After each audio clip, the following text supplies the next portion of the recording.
Allô?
Boa tarde a todos. Good afternoon.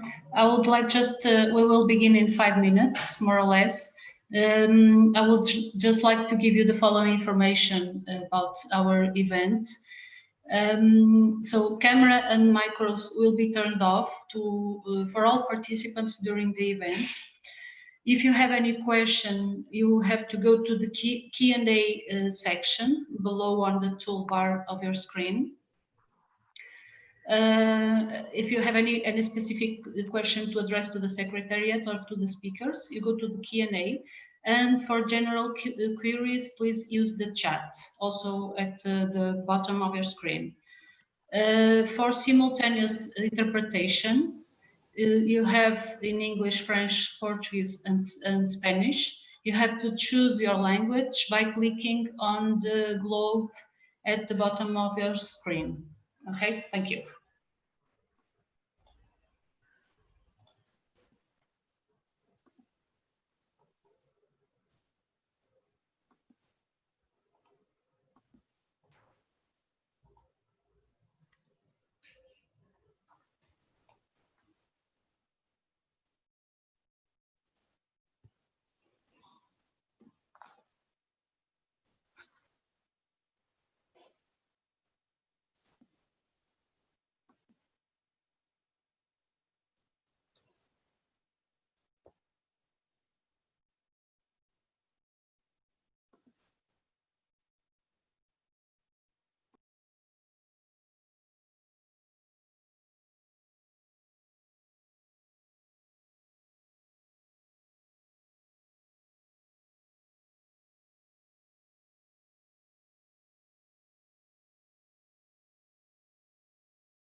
Muito boa tarde a todos. Damos as boas-vindas e o início ao evento anual do programa Interreg Espaço Atlântico. Este ano, sob o tema O Programa Espaço Atlântico, 30 anos a contribuir para uma região forte e inteligente. Iniciamos esta tarde de trabalho com uma sessão de boas-vindas. Eu passo a palavra ao Sr. Presidente da Comissão de Coordenação e Desenvolvimento Regional do Norte e Presidente da Autoridade de Gestão do Programa Interreg Espaço Atlântico, António Cunha.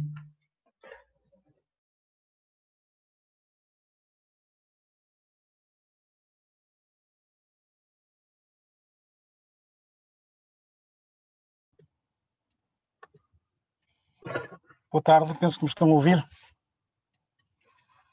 Sim, sim. Ok. Muito boa tarde, então, a todos.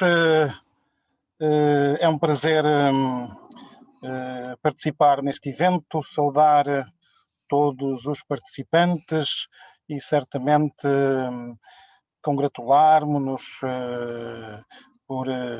por mais este encontro anual do Espaço Atlântico, mas sobretudo por 30 anos de uma iniciativa com grande impacto na construção da Europa e com grande impacto nos países que constituem este espaço. De facto, foi um processo de construção muito interessante e que hoje tem grande expressão, quer no volume de projetos que envolve, quer na temática dos projetos que aborda. Por isso, para a Comissão de Coordenação da Região Norte, este é um projeto no qual somos autoridades de gestão e no qual temos um grande carinho e ao qual damos uma grande importância estratégica. Eu penso que não valerá a pena tecermos grandes considerações sobre a atual importância do projeto e, portanto, e da iniciativa Espaço Atlântico, mas desde logo temos um conjunto grande de projetos, 72 projetos, nas suas 4 áreas, na área da inovação e da competitividade, na área do uso eficiente de recursos, na área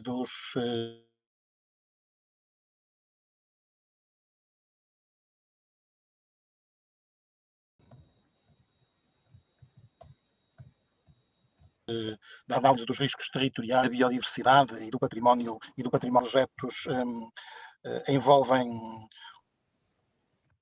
quase 180 milhões de euros, totalmente alocados neste momento e distribuídos por este conjunto de áreas que, como disse, e ao todo estamos a falar de mais de 1000 parceiros, embora cerca de 726 sejam aqueles que são financiados pelos projetos, pelo programa. No Espaço Atlântico, como todos sabem, também envolve 5 países desta fronteira atlântica da Europa, a França, a Irlanda, Portugal, Espanha e o Reino Unido, mas há muitos outros países da União Europeia, bem como países externos, nomeadamente o Canadá, Marrocos ou a Suíça, que também estão envolvidos nestes projetos e alargam o âmbito desta parceria. Todos os espaços europeus são importantes e todos os espaços europeus certamente que contribuem à sua maneira para a construção do espaço europeu. Mas neste momento será apropriado dizer que estes espaços que fazem fronteira com o Atlântico são espaços particularmente notáveis nos desafios que temos hoje.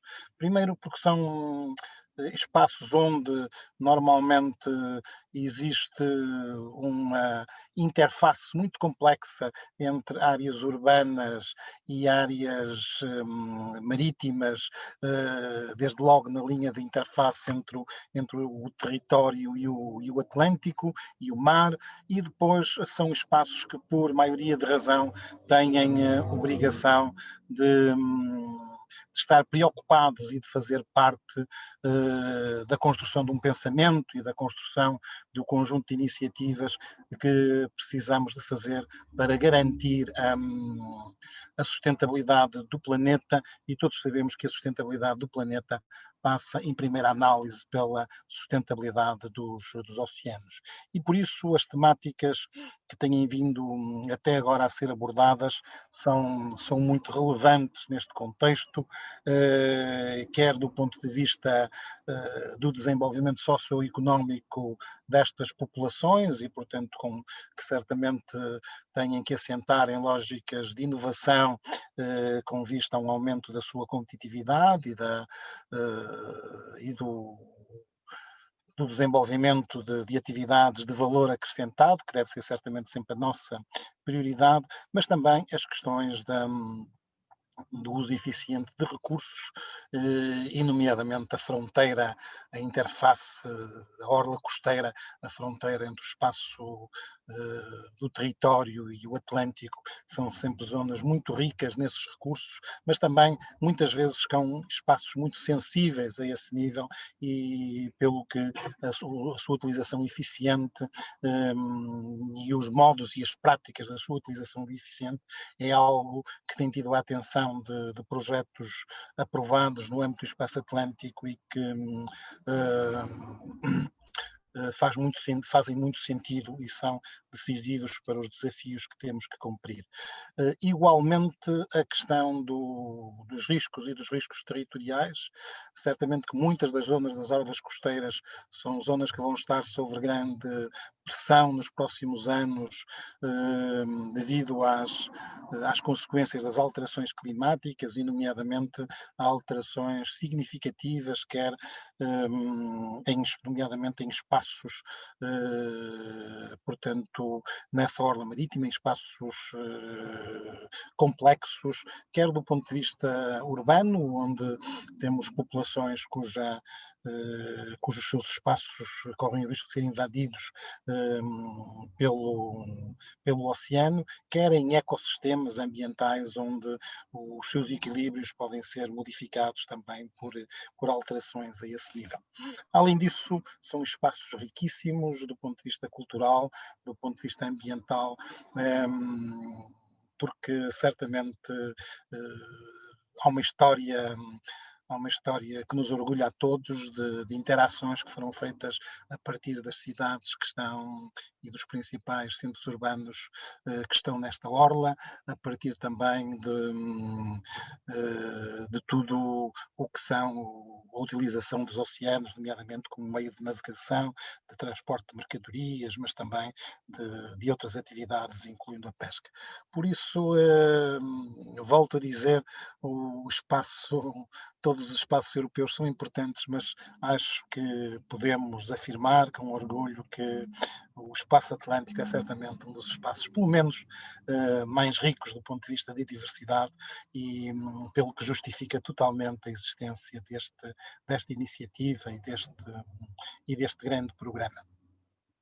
Quanto ao futuro, pois o futuro continuará nesta linha, numa linha de preocupação crescente com a utilização de recursos, também desenvolvimento de conhecimento para nos preparar melhor para aquilo que podem ser os riscos naturais associados a fenómenos que de algum modo eram tradicionais e conhecidos, mas que o contexto de alterações climáticas torna mais frequente e, portanto, nos obriga a uma melhor preparação. Mas o futuro é também uma acrescente importância da utilização do espaço e das tecnologias do espaço, nomeadamente microsatélites e outros dispositivos para a observação da Terra e, quando falamos observação da Terra, falamos sobretudo da observação do mar, porque, volto a dizer, é no mar onde se vai jogar o equilíbrio do planeta e se vão jogar as questões da sua sustentabilidade e, nomeadamente, nos seus oceanos, com grande importância para o Atlântico. Por isso é certamente nesse contexto que trabalharemos no futuro, que trabalharemos certamente dentro daquilo que são as linhas conhecidas da União Europeia para o próximo programa quadro, com as quais estamos alinhados, com as quais estamos comprometidos, nomeadamente nas suas agendas digital e ambiental. Por isso, a minha mensagem neste momento só pode ser uma mensagem de satisfação caminho até aqui percorrido. Certamente que em todos os caminhos percorridos há melhorias a fazer e há experiências que se vão ganhando com o passado que devemos usar no futuro e melhorar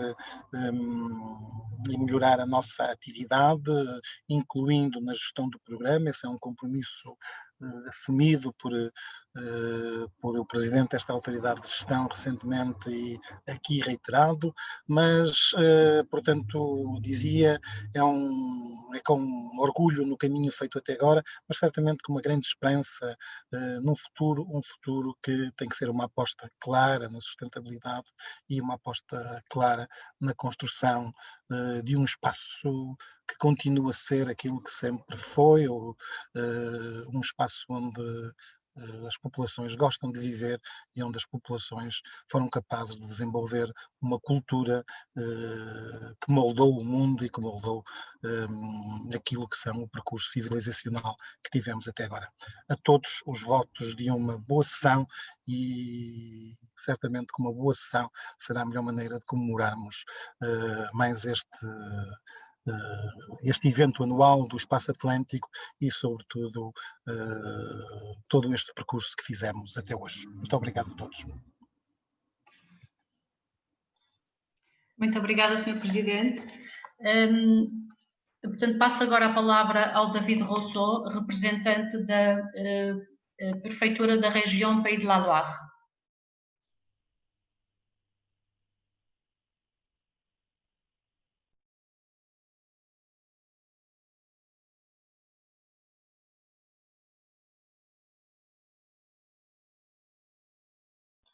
David, som.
David, excusez-moi, on ne t'écoute pas.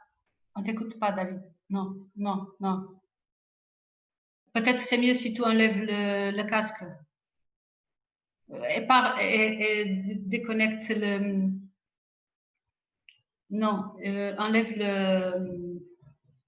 le plug de casque. Et parle pour le micro de l'ordinateur. Essaye, s'il te plaît.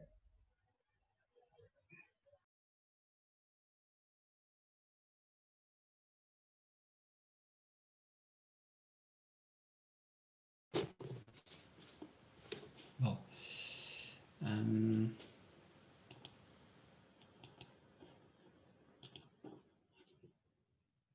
Est-ce que vous entendez là? Oui? Ah, je vais monter le son, je vais essayer de monter le son. Oui, on t'entend. Alors, attendez.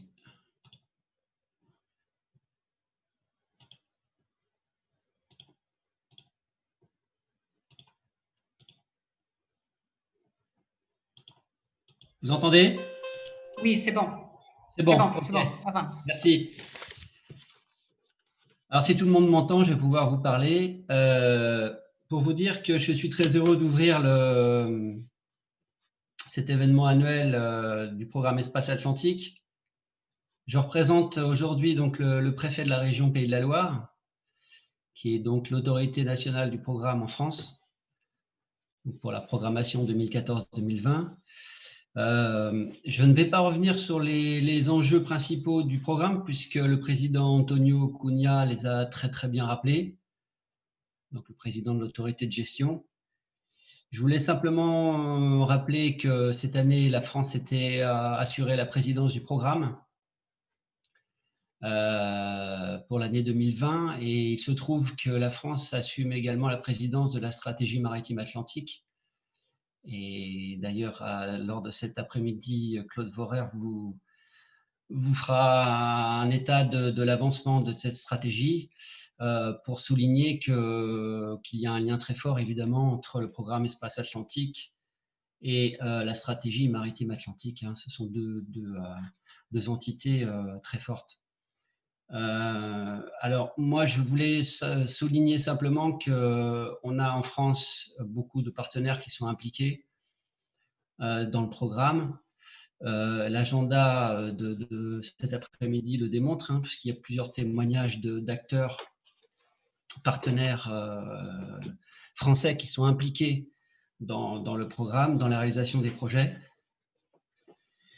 Il y a des intervenants qui vont, alors pas que français évidemment, hein, de tous des États membres, mais il y a notamment le technopôle Quimper-Cornouailles qui va intervenir, qui est impliqué dans plusieurs projets du programme Espace Atlantique. Il y a également à l'agenda le projet AA Floats qui va être décrit par un membre de l'Université de Nantes. Donc, ça souligne aussi l'attachement de la France au programme Espace Atlantique, et particulièrement des 4 régions maritimes, les 4 régions de l'ouest de la France, la Normandie, la Bretagne, les Pays de la Loire et la Nouvelle-Aquitaine. Donc, il y a un lien très fort, un attachement très fort de ces régions. Et dans la perspective du futur programme, évidemment, il y a une implication très forte de ces régions aux côtés de l'État français. Et donc, les travaux se poursuivent pour que l'on puisse avoir un programme opérationnel à partir de l'année prochaine, si tout se passe bien. Voilà, moi je serai relativement bref, je serai plus bref que le président Cunha. Donc moi je remercie l'ensemble des participants à cet événement annuel, car il va permettre de voir concrètement un certain nombre de réalisations, et c'est toujours un point important de se rendre compte des réalisations concrètes que peut avoir le programme sur les acteurs, sur les territoires des différentes régions atlantiques. Donc voilà ce que je voulais dire pour cet après-midi. Je vous remercie tous de votre participation.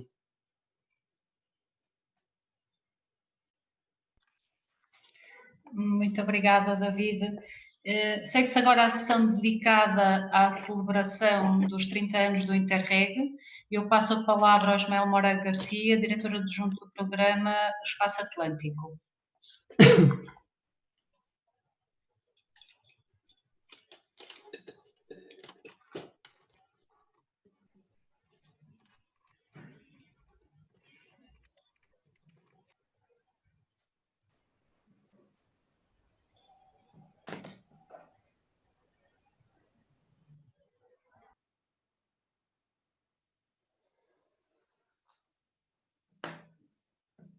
Good afternoon and welcome to this annual event. And I want to special thank you for attending this session under the name Celebrating 30 Years and How Do Interreg is Having an Impact on Your Community. Without further delays, I will do a short presentation for this session. And following me will be 2 project managers that will tell us their experience on the programs. So without further delays, I go with my presentation.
The Atlantic Area is one of the oldest programs in transnational cooperation. It started in the 90s through a pilot project called Atlantis, where some Atlantic European countries started sharing experience and sometimes know-how on certain thematic areas. Since then, the Atlantic Area Programme has been an important EU funding instrument supporting transnational cooperation projects. For over 20 years now, this programme has provided significant levels of funding across regions in a wide field of thematic areas that were changing or evaluating along the different programming periods. The goal and mission of the project approved for the current Atlantic Area have been help to reduce regional disparities and increase cohesion in the territory, create real added value to transnational cooperation. Both these items are a capitalization task, working on previous projects, previous results, reinforcing and enlarging networks. They increased the dialogue among different and relevant stakeholders and also their engagement, since it allows to involve more and different stakeholders in issues such as maritime, for example, or more transversal ones, such as environmental, creating added value and making projects more effective and efficient in terms of impact. The program has worked very hard in building trust across the borders and foster Atlantic Area member states to be more competitive in specific economic areas, and contributed and improved the inclusion of the Atlantic regions in a specific strategy. I'm talking about, of course, the Atlantic strategy.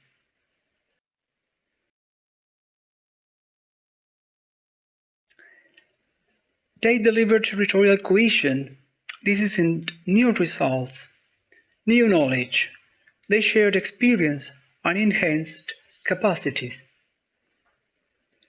Some organizations that work in isolation, or in the best of the cases at the cross-border level, found in the Atlantic Area Programme the capacity or the investment to create networks. The program has reinforced them from a transnational approach to provide a joint solution to common problems that cannot be tackled in isolation, and created an important pool of knowledge in different thematic areas. The projects have support regions and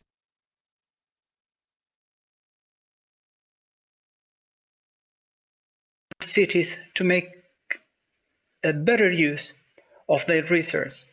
It has been possible to promote collaboration between Atlantic cities or regions, creating that we can call transnationality.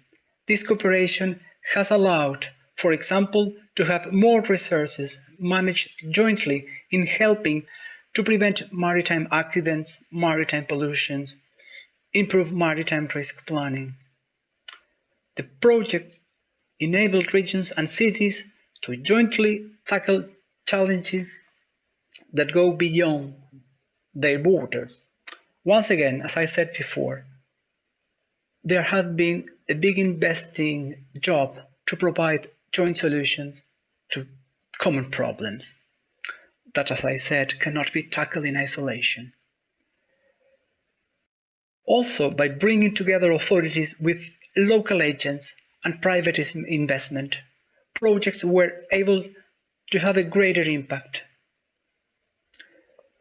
Based on their results, the program allows project beneficiaries to give feedback to policymakers by sensibility actions, awareing them of the real problems that are also translated in a more accurate legislation.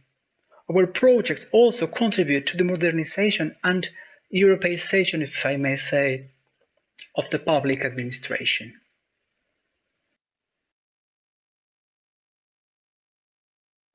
It is also time to talk a little bit about the future.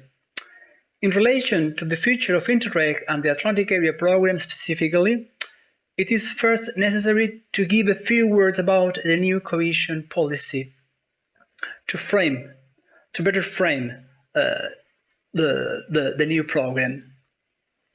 This new cohesion policy will have a focus on 5 investment priorities, where the EU is best placed to deliver a smarter Europe, a greener, carbon and free Europe, a more connected Europe, a more social Europe, a Europe closer to the citizens. It will have a more tailored approach to regional development. There will be a simplification work, shorter, fewer, clearer rules, but for business and entrepreneurs beneficiaries benefiting from the EU support, this new framework will offer them less red tape, let's say, with simpler ways to claim payments, use simplified cost options. In order to facilitate synergies, a single rule book now covers 7 EU funds implemented in partnership with member states, which will be a shared management, let's say. The Commission also proposes lighter controls for programs with good track records, with an increased reliance on national systems and the extension of the single audit principle to avoid duplication of checks. It will have a more flexible framework. The new framework combines the necessary stability in investment planning with the appropriate level of budgetary flexibility to cope with the unforeseen events. A mid-term review will determine if changes in the programs are needed for the last 2 years of the funding period. This will be done based on emerging priorities, performance of the programs, and the most recent country-specific recommendations. It will have more opportunities for synergies within the EU budget toolbox. The single rule book covering cohesion policy funds and the Asylum and Migration Fund will facilitate the setting up of local migrant integration strategies supported by the EU resource used in synergy. Outside the single rule book, synergies will be made easier with other EU instruments like the Common Agricultural Policy, Horizon Europe, the LIFE program, or Erasmus+. Rules will be reinforced to better performing EU investments. All programs will still have a performance framework with quantifiable targets. This is in relation to the indicators.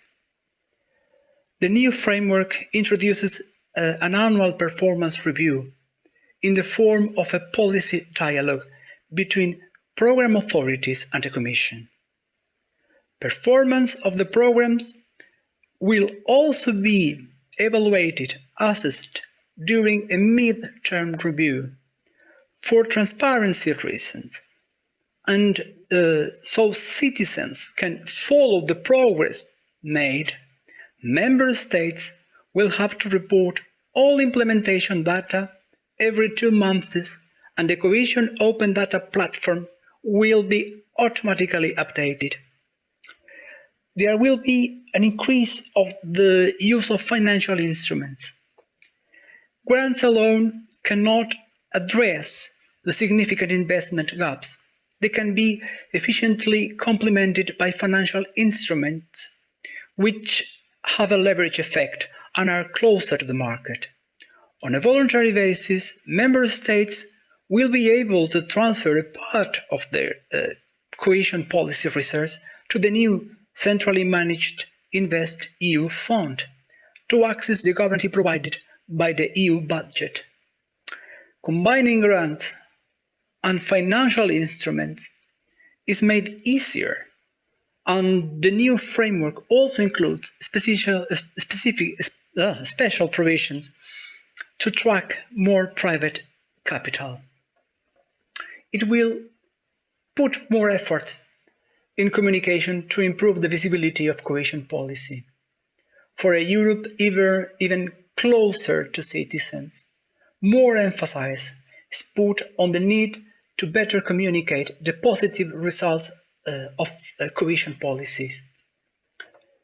Member states and regions have reinforced requirements in terms of communication, such as the organization of events for the opening of big EU-funded projects and the development of social media outreach plans. At the same time, communication on EU-funded projects is simplified with a single branding covering all different EU funds, a single portal displaying all available funding for business, and a single project database run by the Commission.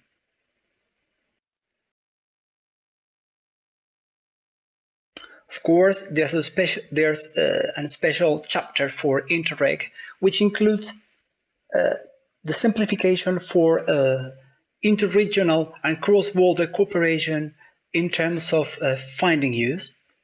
Interreg programs will help member states to overcome cross-border obstacles and develop joint services, and building on the successful pilot actions from the current programming period, which finishes now in 2020, the Commission proposes to create the Interregional Innovative Investment.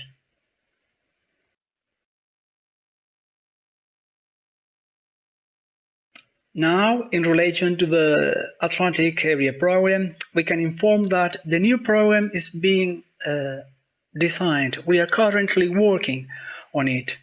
It will have a new geographical area, and not only because of the UK withdrawal called Brexit, but it is already too soon to talk about this. It will, of course, enhance the heritage of previous programming periods. Will work on capitalization by bringing added value, which is requested, of course. There will be the reduction and administrative burden is also one of the targets to tackle, and will contribute to a better synergy between European territorial cooperation, so-called ETC, and strategies. Will work, let's say, like a kind of link in the programs and strategy. Thank you very much for your attention.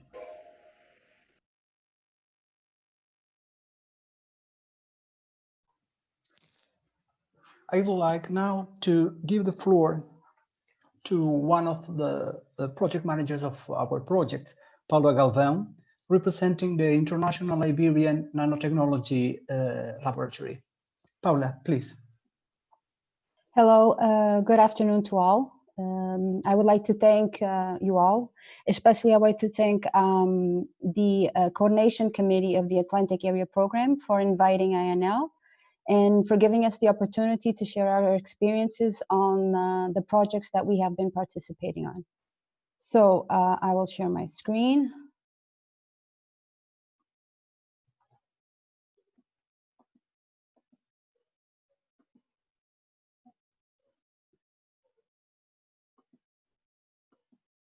Can you see my screen yet? Yes, we do. Okay. So I will start with a very brief presentation of INL, so just a couple of minutes.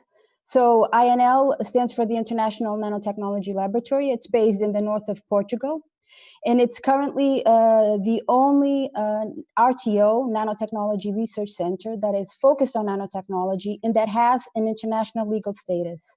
This international legal status comes from the fact that INL was born as an initiative from the governments of Portugal and Spain that just about 15 years ago decided to create a worldwide center of excellence focused on nanotechnology.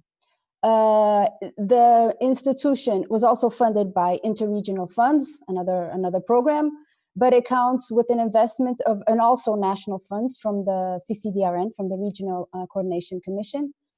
from the North region. And we count with an investment in infrastructure and equipment around 100 million euros.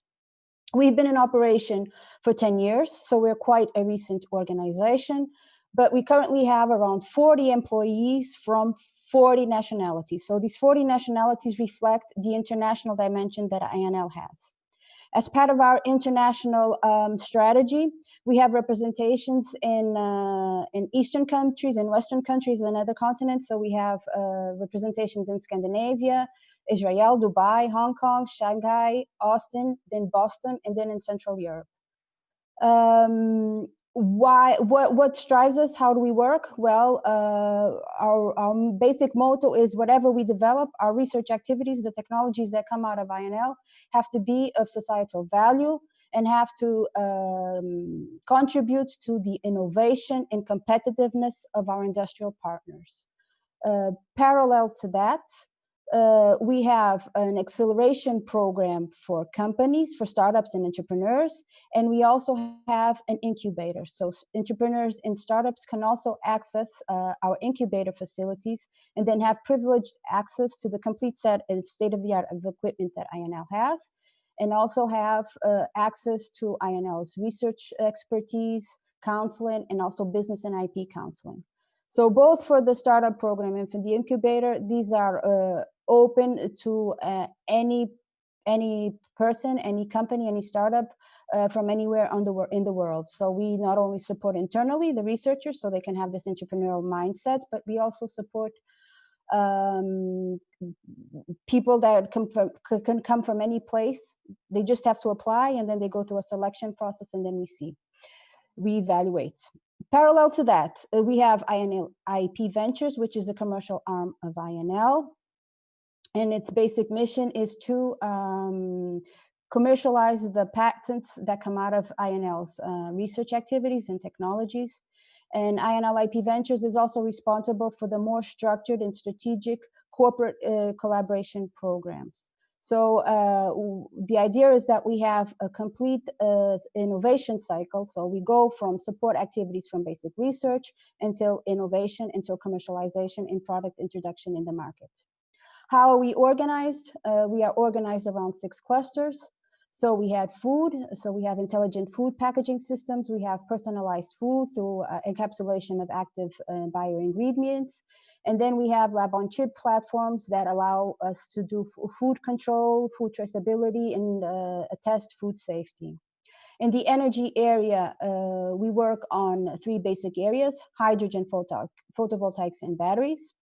In personalized health, we work both on the detection and both on diagnostics. So in diagnostics, we work a lot with lab-on-chip platforms for detection of biomarkers in circulator tumor cells.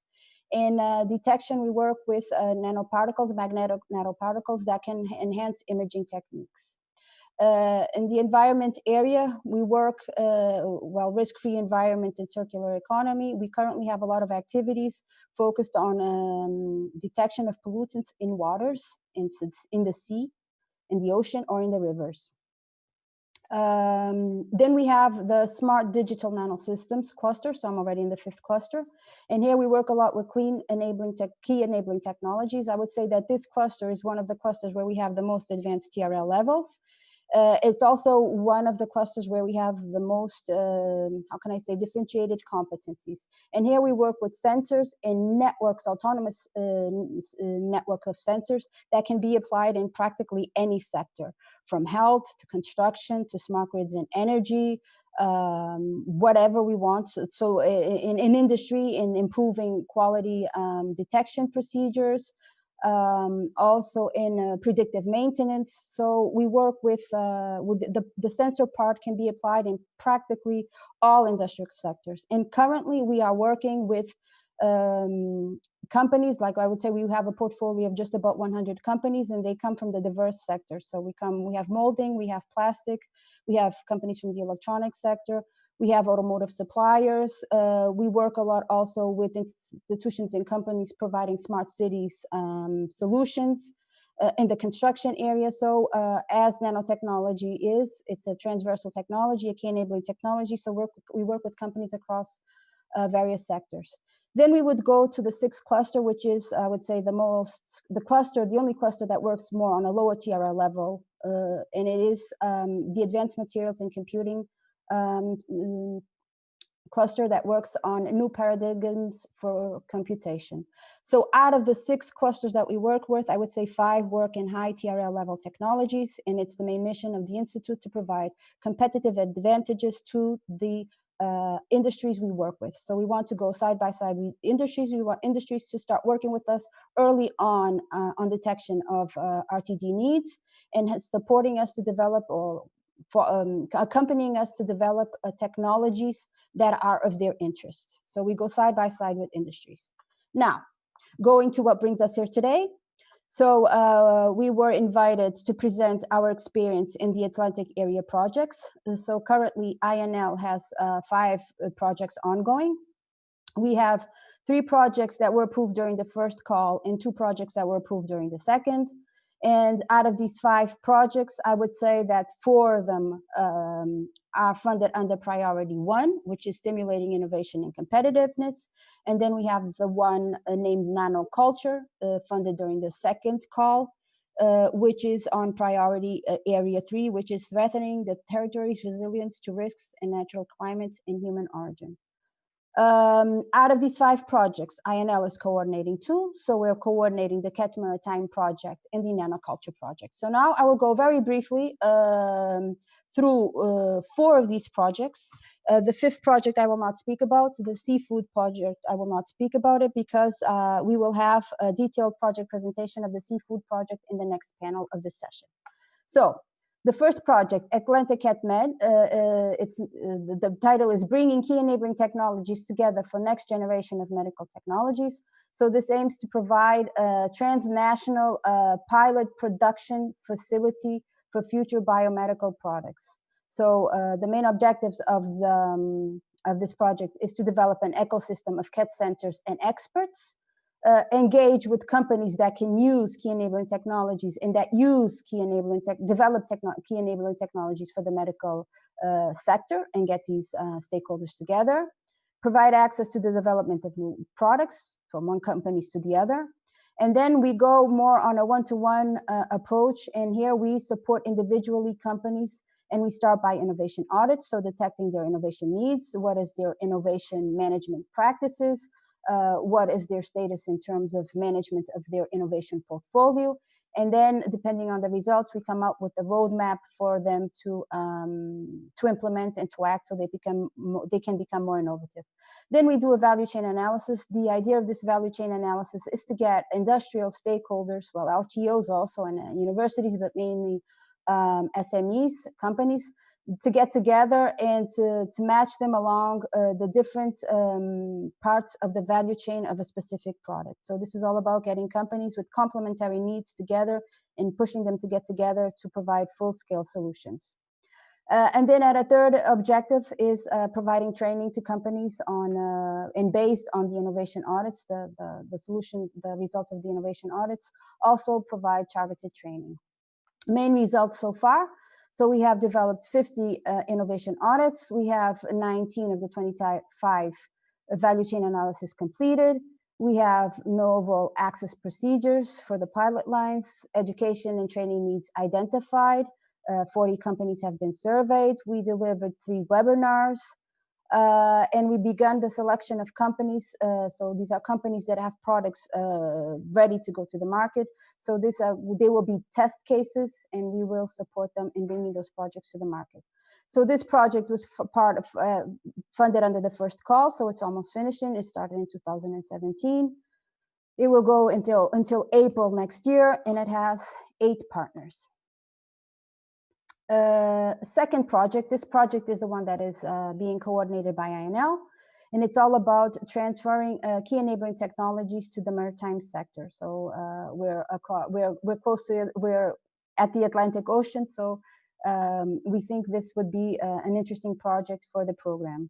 So the main basic objectives of this project is to create awareness and cooperation and networks among this theme of providing key enabling technologies to the maritime sector. So we start by making a standpoint of where we are, analyzing the ecosystems of the regions involved, mapping who are the key players, what IP exists. We promote knowledge transfer activities, so through training sessions, workshops, and the implementation of pilot projects. Once again, we develop technology roadmaps so our stakeholders can understand and know what are the technologies that should be coming up and what are the priorities in terms of technology, what exists and what is needed to fill in missing gaps. And then, okay, once again, like I spoke, we have the real industrial cases and pilot projects to demonstrate the CAT's benefits. So these act like pilot test cases. This project was also funded through Call 1. So it started in November 2017 and it will end December this year. It has 7 partners and a budget close to €1 million. Main results, over 50 companies receiving support. We have established a network of private and public organizations, also among industrial players, which are one of the key stakeholders of this program. We had over 160 institutions and companies involved in workshops, exchange of experiences regarding technology transfer in maritime activities. So this was also one of the main aims of this project, is to create a network and to demonstrate and to show them what is coming out in terms of technologies in maritime related with maritime activities. So it's all about increasing knowledge, identifying and exchanging good practices, putting partners with complementary interests together, and promoting the implementation of sustainable solutions based on CATs. So somebody's ringing my door now. Apologies for this. Regarding mapping, so we also do some mapping exercises around who are the main players in R&D actors in projects. Once again, analysis of the ecosystem. And then capitalizing on CATs, so once again, key enabling technologies as the center point of this project to lead to a more competitive, resilient, efficient, and sustainable maritime industries. We go to the next project, which is Enhanced Microalgae. So Enhanced Microalgae has, the name is High Added Value Industrial Opportunities for Microalgae in the Atlantic Area. So this is a specific project focused on microalgae, since we are also in the Atlantic Ocean. So the project aims to reinforce the commercial sector through the production methods, the creation of joint business strategies, and the access to scientific knowledge.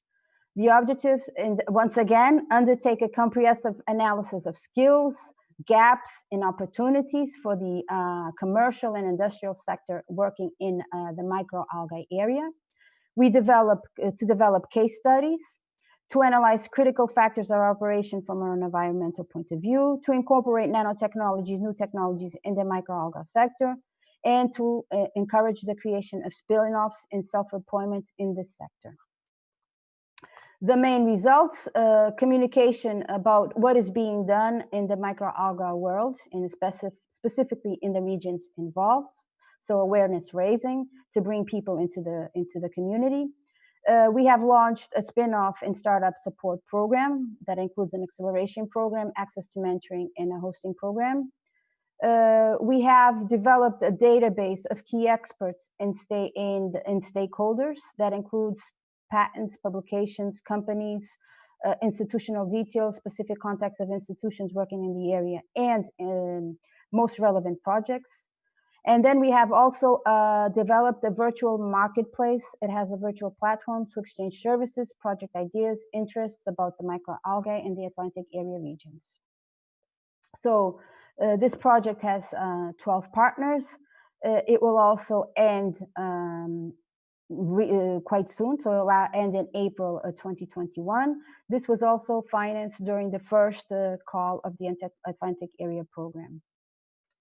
Seafood Age, so I just mentioned it here, but then I realized on the agenda that we will have a presentation, so I will leave the details of this project for the next session, but this was a project funded under the second call. And then we have nanoculture, which is a project also coordinated by INL. So this is the second project coordinated by INL, which came out also from the second call. And this is the only one out of the 5 projects. This is the only one that is not within priority 1. So this is the project that we have within priority 3. And it's completely different. The scope is different from the previous 4. So while the previous 4 were more on capacity building, network building, nanoculture is more research focused. So it's a risk assessment and mitigation of the presence of engineered nanomaterials in the aquaculture. So the objective is to study the accumulation and the effects of silver and dioxide titanium nanoparticles in aquaculture products. So it would be in mussels, in the seaweed, in the turbot fish. Evaluate human risk exposure to nanoparticles from aquafood products.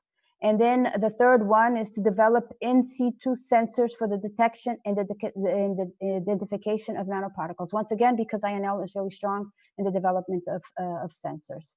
So here we are 6 partners from 3 countries of the Atlantic Area Program.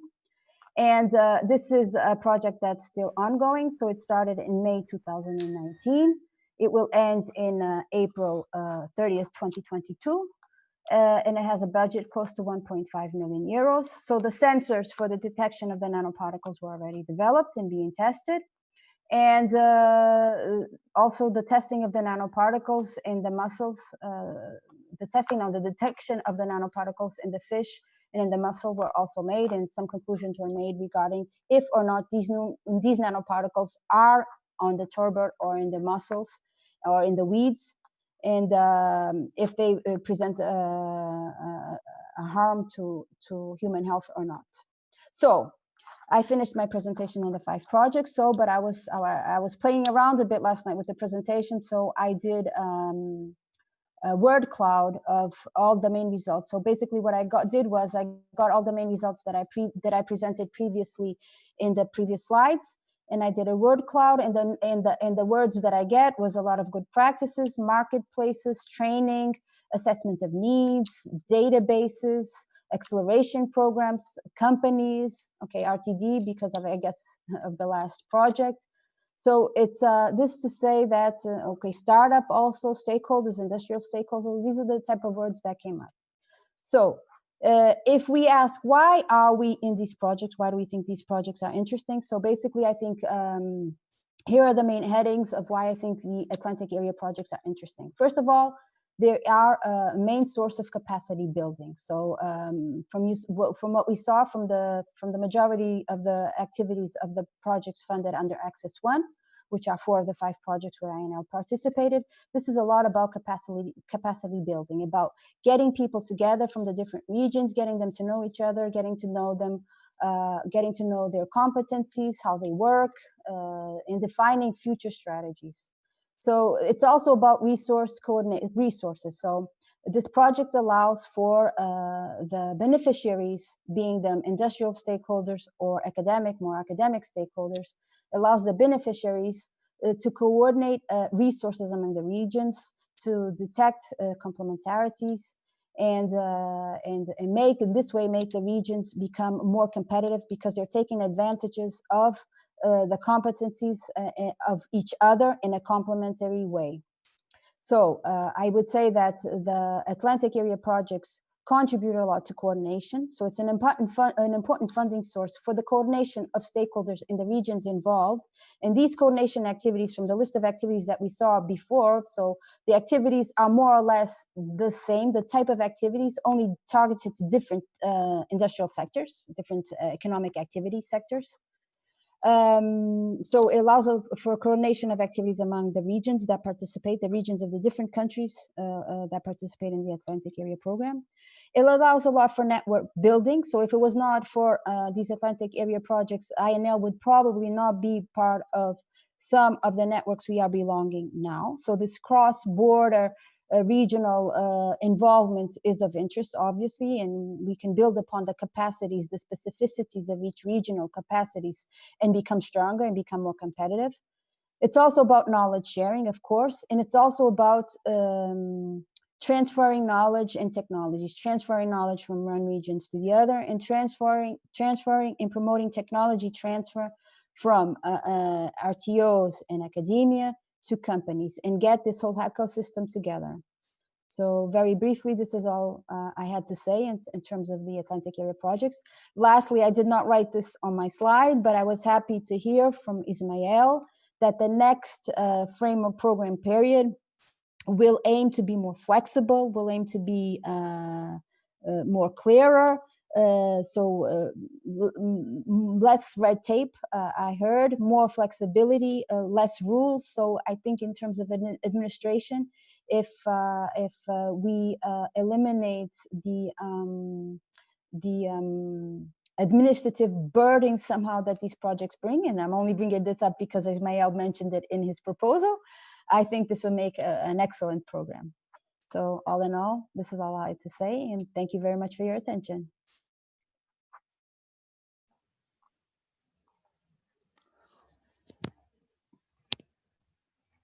Thank you very much, Paula, and thank you for saving me one of the questions that I was about to ask you. Now, I'd like to give the floor to Olivier Denuel, representing the Technopole Quimper Cornouailles, that as INL has a large experience in the Atlantic Area program. Please, Olivier. Good afternoon, everyone. You can see my screen? Yes, we do. Yes, thank you. Thank you for giving the floor to Technopole Quimper Cornouailles, TQC, and to share our experience of Interreg Atlantic program. Before to start, a few words about Technopole Quimper Cornouailles. We are a business innovation center in Brittany, in west of Brittany, and main mission is to support economic development of Cornouailles thanks to innovation. So the main entry is innovation, and we have 3 fields expertise: sea, food, and information and communication technologies. TQC runs EU project and supports participation of companies in EU cooperation since 20 years. So since 2001, three programs, 3 periods, and we have participated in several projects. So which ones and for what result? First period about 4 projects. Hermes and TechLink aims to facilitate the networking of innovative companies. And also IAQUA and Valbioma aims to enhance the value of marine resources. With these projects, we learned about networking and to foster innovation, to foster synergy between actors, and especially in blue economy. Then, in the second period in Interreg Atlantic Area, we had 2 projects. The first, CIS New, aims to facilitate creative industries support. And for Cornouailles, it's a new topic for us: media, design, and digital communication. So it's interesting to open a new topic. And Biotechma aims to work about valorization of marine byproducts. Important and fundamental project for us, because we have a lot of seafood processing companies in Brittany. So this project was a very good way, a very good tool to animate our actors on this economic sector. And then, as the current period, 4 projects. We are lucky with all projects. 4H Create aims to develop a business model for cultural and creative industry. and 3 other projects about blue economy, employer for KIT, access to sea, and seafood age. And main teaching with these three periods and several projects, we have a link between each project, and we have a learning progression during this 3 period with each project. And for this learning progression, three steps. First step, we start in the first period with awareness raising for the companies we support in Brittany. And the second step, we have development of knowledge transfer, so new skills for the companies.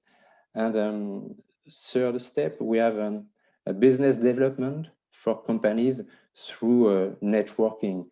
So with experience, we have an evolution of the impact and involvement of the actors in Cornwall. So we need time to see the impact on our territory. And an example with the blue economy, and especially with marine byproducts during the 3 periods. In the first period, we had Val Bioma, and with this project, we made a mapping on co-products. We have raised the awareness of stakeholders on the subject of marine byproducts as a resource and not as waste. It's an important evolution for our stakeholders in Cornwall. And then in the second project with Biotechmar, we went further with training how to add value to co-products. And there has been a transfer of experience with workshops for companies, a very strong impact for companies in Cornwall. And today we have also seafood age, aiming at a circular economy in seafood age sector. We continue us on this subject, and a very good evolution. We have a company, a Britannic company, to involve as an actor in seafood age. So this company made awareness in the previous project. So you can see the evolution of this involvement for this company, Abyss Ingredient. So here are some key learning for TQC. First, for researchers and companies, knowledge transfer through networking. It's very, very important, and a real impact on our territory, and a real economic impact also, because companies involved in this project developed new project with the skills they have learned in Interreg Atlantic Area, and also transfer to beneficiaries, creation of competence, of course, and also we have financial funding, and EU funding is very important to stimulate economy on our territory. And of course, building strong partnerships. And the last key lesson, I think, Ocean Atlantic, it's not a border. Thanks to this program, we are all neighbors. Some example of friendly partners, friendly neighbors. So not currently, of course, but we have links with many of you. So thank you all for your cooperation, and that's all for me, Ismail.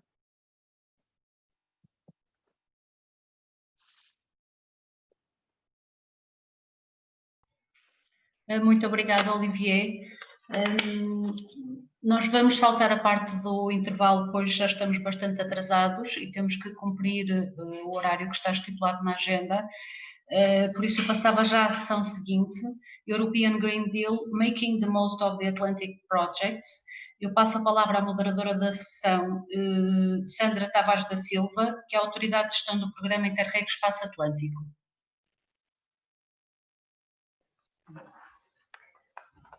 Obrigada. Boa tarde a todos. Sejam bem-vindos a esta sessão especial, dedicada precisamente a mostrar o contributo do Espaço Atlântico para o European Green Deal, o quadro estratégico definido pela Comissão Europeia para o futuro próximo e que irá marcar certamente as escolhas de política na Europa. Portanto, quem melhor do que os protagonistas do programa, os nossos projetos, para fazer esta demonstração? Não podemos ter aqui todos os projetos que têm vindo a trabalhar neste enquadramento e por isso idealizamos esta sessão selecionando 3 projetos que trabalham em dimensões distintas que têm vindo a contribuir de facto para termos uma Europa mais verde. Primeiro, seguindo os princípios da economia circular e a necessidade de termos escolhas inteligentes de consumo que são necessariamente direcionadas para escolhas sustentáveis do lado da oferta e do lado da procura, o projeto Seafood Aid vai trazer-nos aqui os seus contributos, estando focado na população mais velha, um enfoque que é particularmente importante atendendo à realidade europeia, em particular nas regiões do Atlântico, cujas populações estão de facto bastante envelhecidas. Segundo, no domínio das alterações climáticas, a necessidade de mitigarmos os seus efeitos para assegurarmos um planeta sustentável e teremos aqui o projeto AA Floods a falar sobre como prevenir e reduzir os riscos das inundações nos territórios do Atlântico. Em terceiro, o projeto Portos vai focar-se nas questões da eficiência energética, mostrando como procura promover a utilização integrada de energias renováveis nos portos dos territórios do Atlântico, aumentando precisamente a eficiência energética e contribuindo para a sua sustentabilidade. Antes de passar à apresentação dos nossos oradores, a quem agradeço muito o convite por cá estarem, eu quero apenas informar que cada projeto terá 8 minutos para a apresentação. Irei informar o orador quando estiverem a 2 minutos do tempo limite, sendo que no final vamos ter um espaço para perguntas e respostas que durará cerca de 16 minutos. O nosso público poderá usar precisamente esta secção de Questions and Answers para colocar por escrito as suas questões. Depois será feita uma seleção para a discussão. Vamos então iniciar as apresentações dos nossos projetos. Eu vou começar com o Seafood Aid, que será apresentado por Eva Balsa Canto, da Agência Estatal Consejo Superior de Investigaciones Científicas. Eva é licenciada em Física pela Universidade de Santiago de Compostela e obteve o grau de doutor no Departamento de Engenharia Química da Universidade de Vigo. Tem 2 pós-doutoramentos, realizados no Centro de Métodos Numéricos em Engenharia e no Departamento de Matemática Aplicada 2 da Universidade de Vigo. Em 2007, ingressou no Instituto de Investigação Marinha do Consejo Superior como investigadora residente. Ocupa agora o cargo de vice-diretora no Departamento da Investigação e é membro do Grupo de Engenharia de Bioprocessos. Tem mais de 90 publicações em revistas internacionais e capítulos de livros, tendo estado envolvida em vários projetos de pesquisa nacionais e internacionais. Atualmente está a coordenar o projeto Seafood Aid. Eva, por favor, passe-lhe a palavra. Obrigada.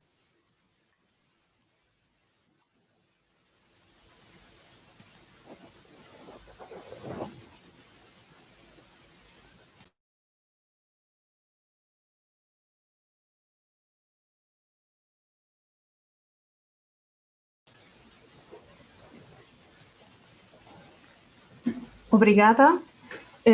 Thank you very much for the nice presentation, and thank you also for inviting me to be here today to tell you a little bit about what Seafood Aid is doing and what are the contributions we aim to achieve in the context of the EU Green Deal.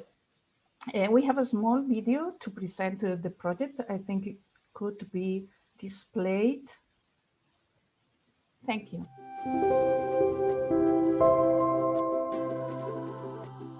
Seafood Age Project is a transnational joint effort among Atlantic Area regions aimed at creating solutions towards healthier aging while adopting the principles of the circular economy in the seafood sector. 1. Designing sustainable, healthier, safer, and high-quality, ready-to-eat seafood products with a special focus on meeting the needs of adults over 65 years old. 2. Developing eco-innovative packaging solutions from natural resources or byproducts from the seafood industry. 3.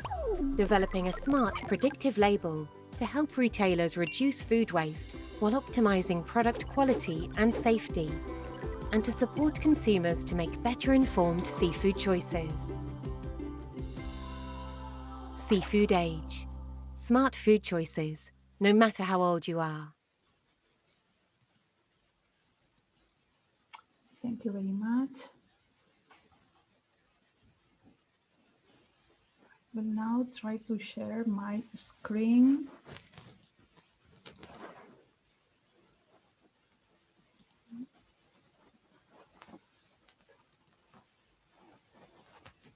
Sorry about this, I don't know what is.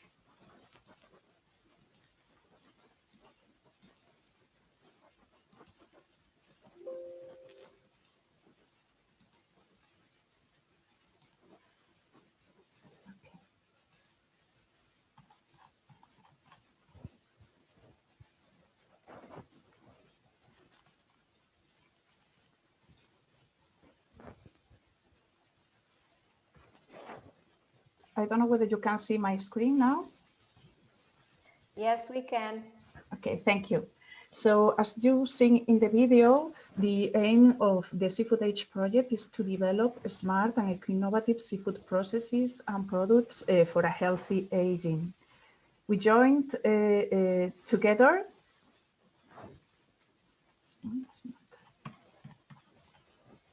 We joined together in order to tackle a common social and economic challenge in the Atlantic area, which is an aging population. And we wanted to contribute to improve the health of these adults over 65 years old by contributing with a new seafood product, which will provide or contribute to access essential nutrients not always accessible to older adults. For that purpose, the project adopted a circular economy concepts to generate these seafood products and to generate also eco-packaging solutions and novel labeling techniques for better quality, safety, and minimum food waste. In what regards to our contribution to the European Green Deal, I think we contribute mainly to two major blocks. So the first one could be in the approximation from farm to fork, from the resources to the table, in our case, towards a fair, healthy, and environmentally friendly food system. And for the mobilizing industry for the adoption of a circular economy. And what is our approach to achieve these goals? In the context of the farm to fork approach, we have established a consortium which is able to contribute in the different sectors throughout the seafood chain, from production through distribution and retailing. And this consortium involves research institutions and universities, but also technological centers and innovation-related centers, as well as companies, SMEs, which are contributing or developing products, such as the case of Opromar or ABC ingredients, which was mentioned just in the previous presentation. Benboa, which is a food processor and a distributor and retailer, or Notpla, which is developing packaging solutions. We also count on several associate partners who are following our results, and they are coming from different sectors, from the health sector, from the food production sectors, but also from the care of older adults. So how do we approach a circular economy and the reduction of food waste? We decided to use or to promote an integral use of marine resources, and with this idea in mind, we performed an analysis of what biomasses, what type of fish resources we could use to develop new seafood products and also new packaging solutions. So we explored in the Atlantic area the availability of fish catches and the byproducts generated by the canning industry or processing industry. Also, the amounts of untargeted catches. And we also decided to harvest seaweed to be used in several phases of the project, as we just discussed in the coming slides. Indeed, we harvested Alaria esculenta, and we will use it for the production of ready-to-eat seafood products and packaging. How do we use the byproducts and the untargeted catches we identified in the Atlantic area to produce fish meals, to produce fish protein hydrolysates, and oils from fish byproducts. So we approached using a fish biorefinery approach to produce these ingredients. And also we process it through freeze drying or seaweed.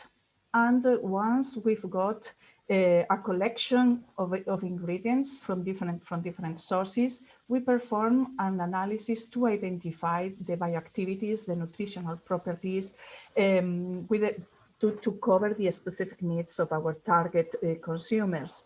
So we tested for antioxidant properties of the ingredients, anti-hypertensive properties, anti-diabetic, anti-obesity, and we also explored the lipid profiles in order to assess the amounts of omega-3, omega-6, and omega-9 fatty acids.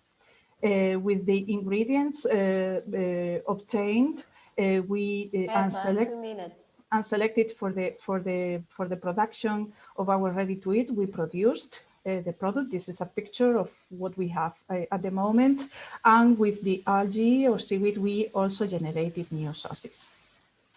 We used the seaweed as well to generate new eco-packaging solutions. You can see the pictures here. This is the eco-packaging obtained from brown algae, the packaging solution for the sauce. And we also used Esculenta alaria harvest in our project, and also chitosan of marine origin to develop new packaging solutions, eco-packaging solutions for the ready-to-eat product. And finally, we are developing a smart predictive label, which is based on printing electronics, which is able to track the temperature throughout the cold chain. And it is combined with a microbial detection kit and mathematical models to be able to respond if in the event of temperature disturbances occur, and in order to, let's say, send alarms in case of a food safety risk, or update the shelf life of the product in case of any temperature abuses may occur. Of course, the retailers will get this information, and we tailor the information to the consumers who are more interested in other aspects, such as nutritional properties of the product, the sustainable scheme we selected for the production, or the shelf life. And to finish with, we have a horizontal approach to co-design and co-create all these products in order to increase the acceptance of these products for the future. We are also performing an LCA analysis to assess the quality, the environmental impact, and of the proposals we are dealing with, we are developing. And we have a program for training throughout the project. Indeed, we had the first session in a couple of weeks ago to build competencies for innovation within the consortium, and later outside the consortium. So this is it. I hope I kept the time. You can find the news and details in our social networks and webpage. And thank you for the invitation, and thank you for your attention. Muito obrigada.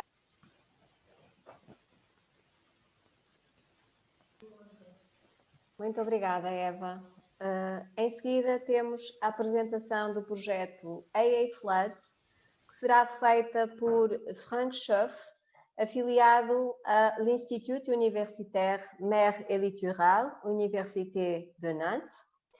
Vou fazer uma apresentação muito breve do CV. É mestre em Engenharia Civil Costeira e Offshore pela École Centrale de Nantes e doutorado em Engenharia Civil pelo IFREMER, Université de Nantes. Atualmente é professor e investigador nesta universidade.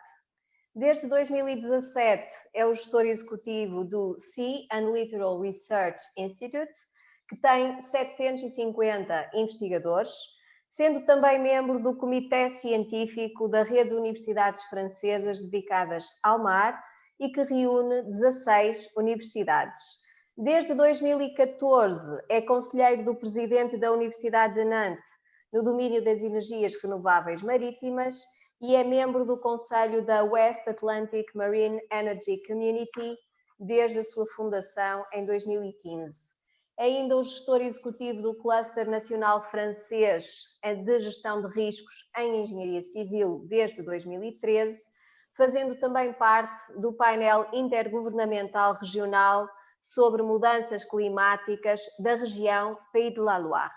É autor de mais de 80 artigos em revistas internacionais e tem estado muito ativamente envolvido em diversos projetos europeus.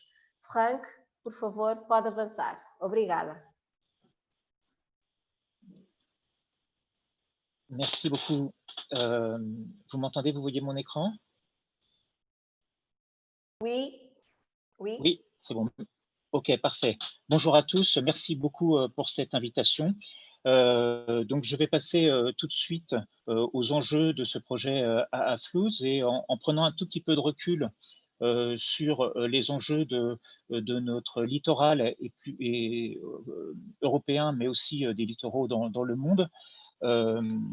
Face au changement climatique. Donc tout d'abord, un enjeu dédié à la densité de population.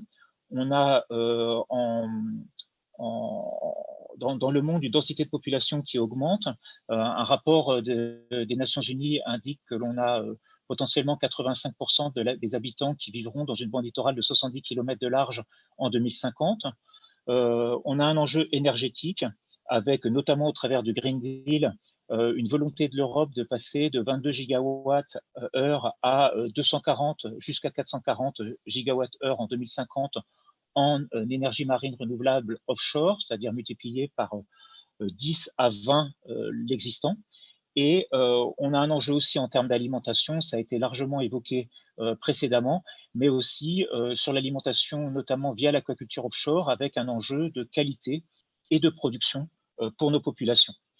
Donc, les effets du changement climatique, face finalement à ces trois enjeux majeurs, vont créer évidemment beaucoup plus de perturbations que dans d'autres sites ou dans d'autres zones du monde. Et le projet AFload s'attache à travailler sur les effets des tempêtes et des pluies donc sur notre littoral. Donc avec des événements qui vont être d'intensité croissante, des fréquences aussi croissantes de pluies très importantes, et donc de l'autre côté, si je puis dire, un niveau de la mer qui va augmenter et qui va s'ajouter à une intensification des tempêtes et notamment de la surcote, c'est-à-dire de l'augmentation du niveau de la mer due aux tempêtes et au vent. Et si on regarde le rapport du GIEC, si on compare par rapport à la situation de référence de 86-2005 et qu'on regarde en 2100, on va avoir dans le monde des zones dans lesquelles les précipitations vont diminuer et d'autres dans lesquelles les précipitations vont largement augmenter. Et si on regarde ce qui se passe en Europe, plus particulièrement par exemple au Royaume-Uni, on a plus 10% d'augmentation en moyenne de précipitations. Ça veut dire que sur des événements extrêmes, on aura une augmentation bien plus significative. On va le voir avec quelques illustrations après. Et puis, ce qui va générer des coûts qui sont évalués donc, par rapport à ces inondations, des coûts multipliés par 15 par rapport à la situation de 1980. Donc un enjeu majeur, et j'ai voulu vous illustrer cela au travers de quelques éléments, puisque rien ne vaut les illustrations pour bien comprendre les phénomènes et l'intensité des phénomènes face auxquels l'on doit affronter. Donc tout d'abord des événements passés. Donc en 2017, si on regarde l'Irlande, donc il y a eu donc un événement très important avec au mois d'août 60 à 70 mm de pluie en l'espace de 8 heures, l'inondation de 400 maisons et donc 210 routes qui ont été coupées, 89 ponts qui ont nécessité des réparations pour 12 millions de livres pour entre guillemets, un tout petit événement finalement de 9 heures. Et surtout un endommagement finalement des défenses aussi en termes d'inondation. Si on regarde maintenant au Royaume-Uni, hein, un événement très important en 2015, donc qui a privé 43 000 maisons d'électricité, qui en a inondé plus de 5 000, avec un niveau de précipitation de 340 mm sur 24 heures, qui a dépassé un record qui avait déjà été établi 6 ans auparavant. Et donc une estimation de cet événement en termes de coût de 500 millions de livres, donc quelque chose de très significatif aussi.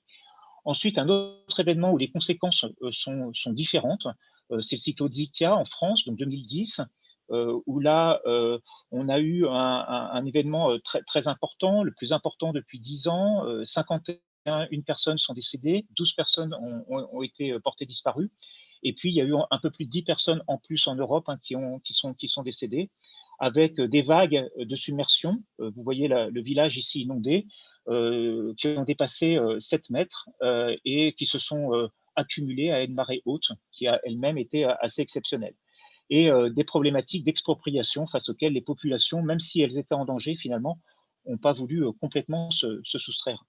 Et finalement, si on regarde des événements simplement en 2020 et pour les partenaires du projet, donc je reviendrai sur ces partenaires tout à l'heure, mais au Royaume-Uni, un événement qui a été particulièrement important en Angleterre et au Pays de Galles avec 170 mm de précipitations, donc un événement qui était majeur, non enregistré depuis que les enregistrements existent.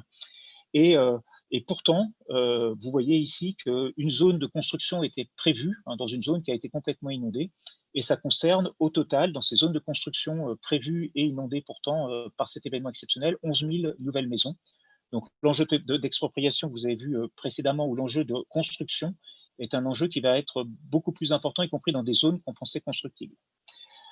Autre événement, donc une tempête Alex en France.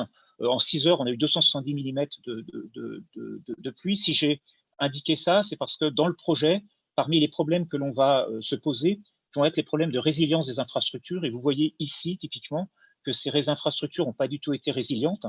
On a eu localement, vous voyez, 450 mm de pluie pendant cet événement. Et ça veut dire que les secours, par exemple, ne peuvent plus accéder aux zones sinistrées à cause de ces défaillances d'infrastructures. Donc en fait, on vise aussi une résilience globale des infrastructures face au changement climatique. Et puis enfin, alors là, ça touche carrément un site pilote de notre projet AF Flood, où on a eu sur le Rio Blanco donc une inondation assez importante il y a quelques semaines, avec ici ce que je voulais visualiser avec vous sur cet exemple-là, c'est l'inondation de zones agricoles. Et là, l'étude que l'on fait au niveau du projet, c'est de trouver des solutions vertes pour justement avoir des zones de stockage dans des zones potentiellement agricoles, de telle manière à d'une part reconstituer de la biodiversité et d'autre part réduire les problématiques en aval ou dans les zones agricoles. Et là, ce qui était important aussi, c'est de voir qu'il y avait 15 mm qui étaient prévus et 70 mm de visualiser, et d'où l'importance dans le cas du projet d'avoir un monitoring, faire une instrumentation importante. Donc voilà, donc j'insiste sur le fait qu'on a une forte variabilité au niveau Europe sur ces zones, ces risques de pluie, qu'on a des vulnérabilités et des situations de changement climatique qui sont très différentes, et donc on a besoin de systèmes locaux très, très différenciés. Donc c'est le cas de l'application de la directive de 2007 sur ces événements locaux. Je vous présente ici les partenaires, avec notamment 3 partenaires dédiés à des sites pilotes, et puis un résultat ici qui vous montre les habitations sur un des sites pilotes qui ont été notés en rouge. C'est des habitations sur lesquelles il va falloir agir en termes d'alerte et en termes de reconstruction. Et puis deuxième exemple, des innovations sur les infrastructures vertes qui vont, comme vous l'avez vu ici, en cours de construction et finalisées ici, qui vont reconstituer à la fois des zones de stockage et puis des zones de biodiversité. Voilà, merci pour votre attention.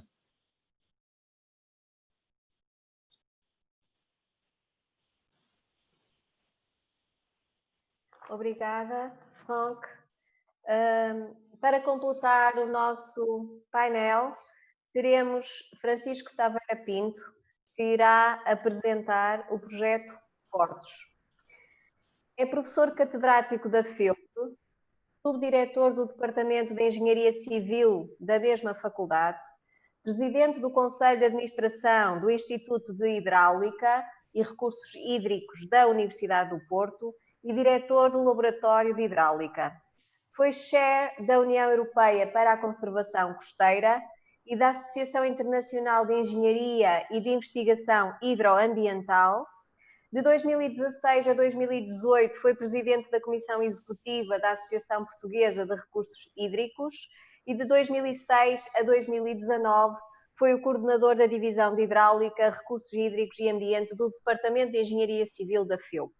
Tem mais de 300 publicações, 80 em revistas científicas internacionais com refereeing, tem experiência de investigação na área de engenharia costeira e marinha, bem como na área da energia marinha renovável. Tem assumido a responsabilidade de gestão de vários projetos de investigação e desenvolvimento e projetos financiados pela União Europeia. Passo então a palavra ao professor Francisco. Obrigada. Well, thank you very much. Good afternoon. First of all, I'd like to thank the invitation to be in this seminar. I'm going to make a brief presentation of the Portos project, Ports Towards Energy Self-Sufficiency. So I am the pleasure to coordinate myself with Professor Paulo Rosa Santos and the other 3 colleagues that are helping on this task from the Faculty of Engineering of the University of Porto and also from CIMAR Research Center. So the Portos project has 18 partners with complementary expertise on different marine renewable energy sources available at ports, namely wave energy, tidal energy, wind and solar energy. And this expertise is related to the resource assessment and harvesting technologies, as well as the implementation of energy efficiency plans for ports. So the partners are from all the countries of the Atlantic area, from Portugal, Spain, France, United Kingdom, and Ireland. and different groups in terms of knowledge can be identified. So we have several research institutions, several research development and innovation centers, several port authorities, several private companies, and several key stakeholders, energy agencies, and ports. So these are the main partners. So the University of Porto and the Faculty of Engineering is coordinating this project. And we have also a few associated partners, as you can see. So the project has started in 1st of April last year, and it was supposed to end in 2022, but because of the pandemic situation, there was an extension of 6 months. And the total budget is 2.6 million euros. So a brief overview in order to justify this project. We all know more or less that ports need high energy supplies, so they use a lot of energy, and at the same time they are a source of air pollution. And according to the project, these environmental problems can be minimized by using renewable energy, mainly of course marine, and especially because of the convergence of resources, infrastructure, location, and facilities that exist in the ports or nearby the ports, marine renewable energy arises as a promising alternative for the future. So looking into this perspective, the Portus project is planning to assess, develop, and promote the integrated use of marine renewable energies in the Atlantic area, of course, and increase the energy efficiency within the ports, establishing a roadmap for a more competitive and sustainable sector. So the main objectives are to develop and to promote the implementation of renewable energy, especially marine renewable energy, because of the special characteristics of the location of the ports in the Atlantic area ports, namely in some case studies that I'm going to present later. A second main objective is, of course, to impact two important environmental priorities for the European Union ports, which are the reduction of greenhouse gases emissions and air pollution, as I mentioned at the beginning, by providing renewable energy-based solutions to harvest the renewable potential of Atlantic area marine and coastal areas, which is quite high, as we know, in some resources. The other impact is to improve the competitiveness of the Atlantic area in the emerging marine renewable energy market through the development and transfer of technologies. Some of them are already known, but not applied to ports, and define or develop decision support tools in order to help ports for better decisions. So the expected outcomes are detailed energy efficiency audits in the 3 case study ports in order to help the decision makers to take a decision into what is the best energy, marine renewable energy to be used. We intend also to define exploitation plans and pilot actions for each case study, including the most adequate marine renewable energies mix between themselves and conversion technologies already available. So we are talking about basically wave energy, of course, wind energy, tidal energy, and solar energy.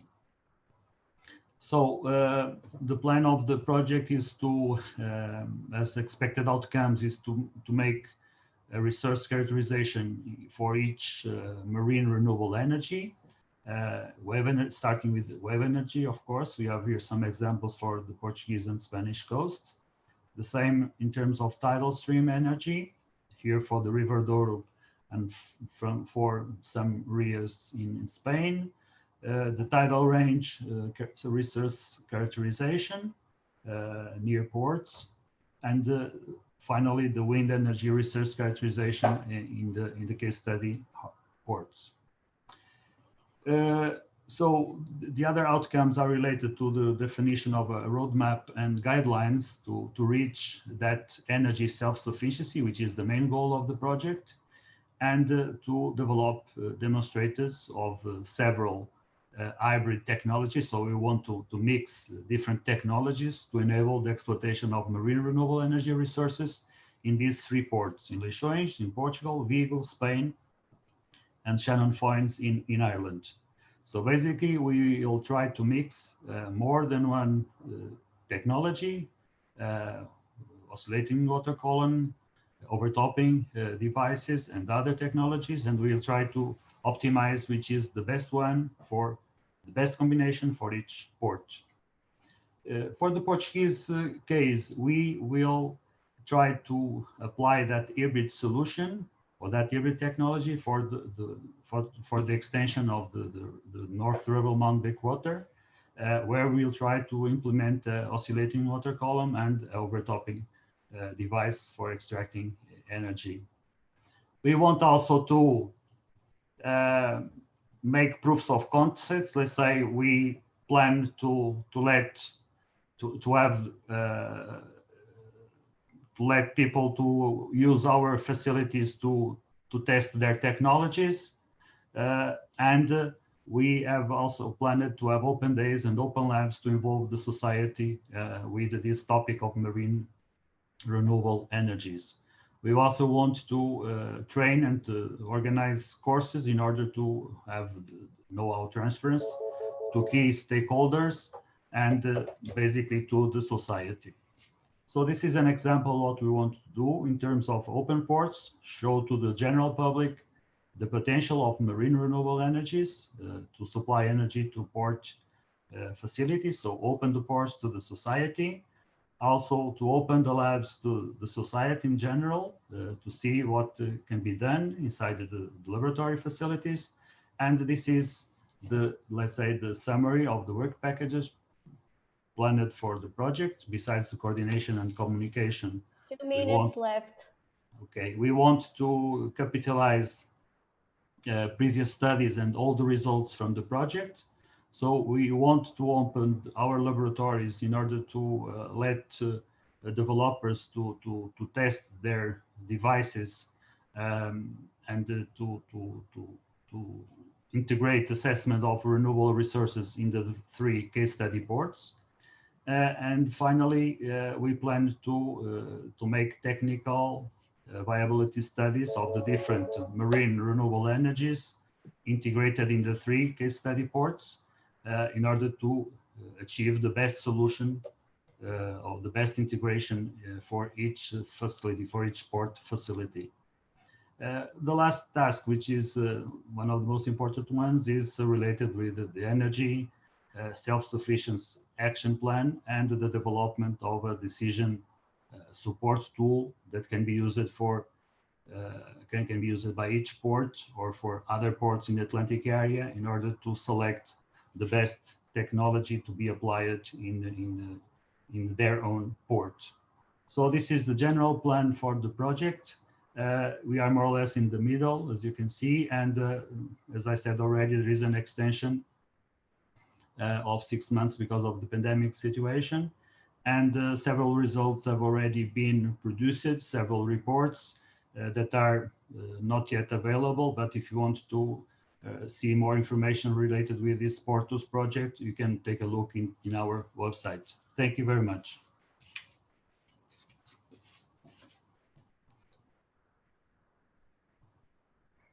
Obrigada. Vamos agora iniciar um pequeno espaço para perguntas e respostas. A nossa audiência pode colocar questões precisamente no espaço dedicado para esse efeito, Questions and Answers, na parte inferior do ecrã. Vamos recolher algumas e colocar aos nossos oradores. Entretanto, já temos aqui uma pergunta do Gunnar Titz, que eu penso que se dirige ao Frank, A.A. Floods, e que vou ler em inglês para não me perder na tradução.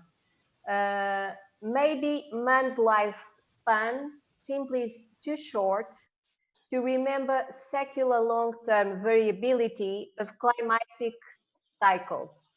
Frank, do you want to comment? Thank you. Yes, sorry, I had the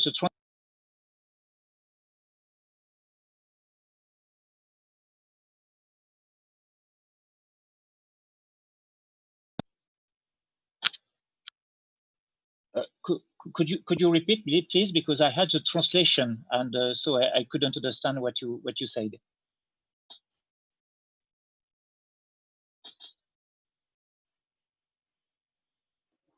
Frank, do you want to comment this question made by Gunnar?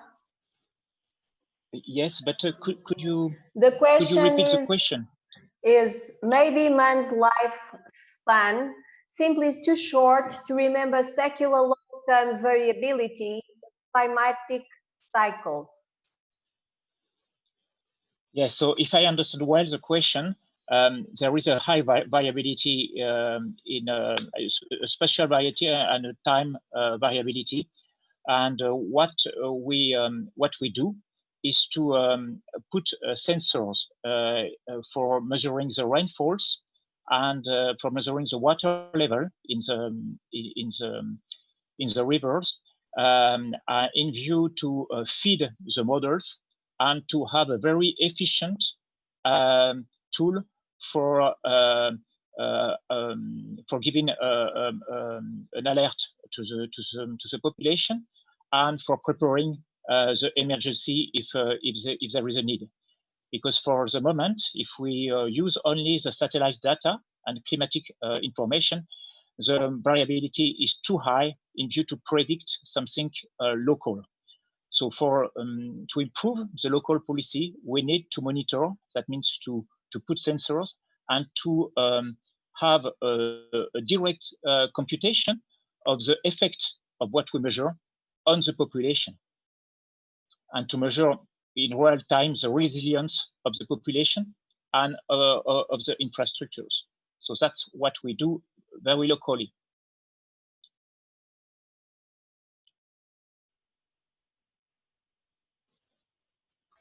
Thank you so much, Frank. Meanwhile, we have one left question that will be made by the program directly. So I will address to all speakers. Taking into consideration your wide experience in this kind of projects, what you think is the major added value concerning the participation in projects with this transnational nature, as it is the case of the Atlantic Area project? And we can start with Eva. Thank you.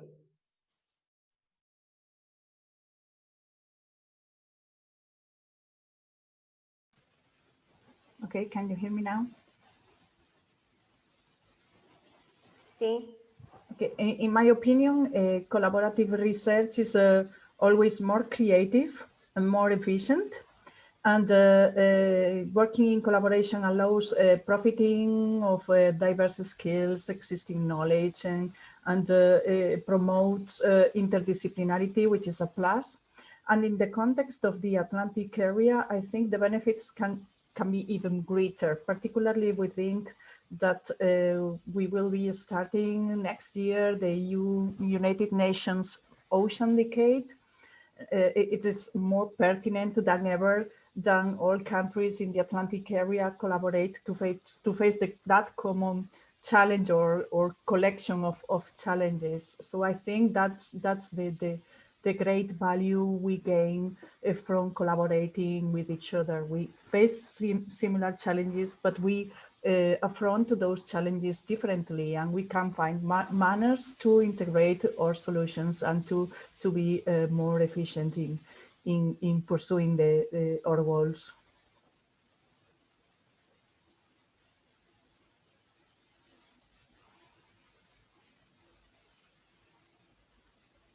Thank you, Frank. Would you like to comment?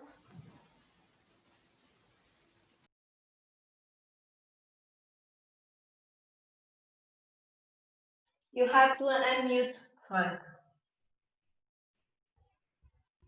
I did, but I had to do in two steps. Okay, yeah, in fact, that's my third Interreg project. I began in 2008. So from these three experiences, what I can say is that first, there is that increase the connection between the laboratories. And so we could, after that, find the way to exchange students, postdoc, for instance, and to build new NSU 2020 projects. Sorry, I have another sound here. And the second is to have a strong connection with stakeholders. So it's not only to find an application for our research, but it's also to feed our research with some problems that we didn't see before. So that's very, very useful. And third, what was very interesting is that now the partners that were my partners in 2008, there are more friends now than partners. So that's a kind of small family. So that's what I can say.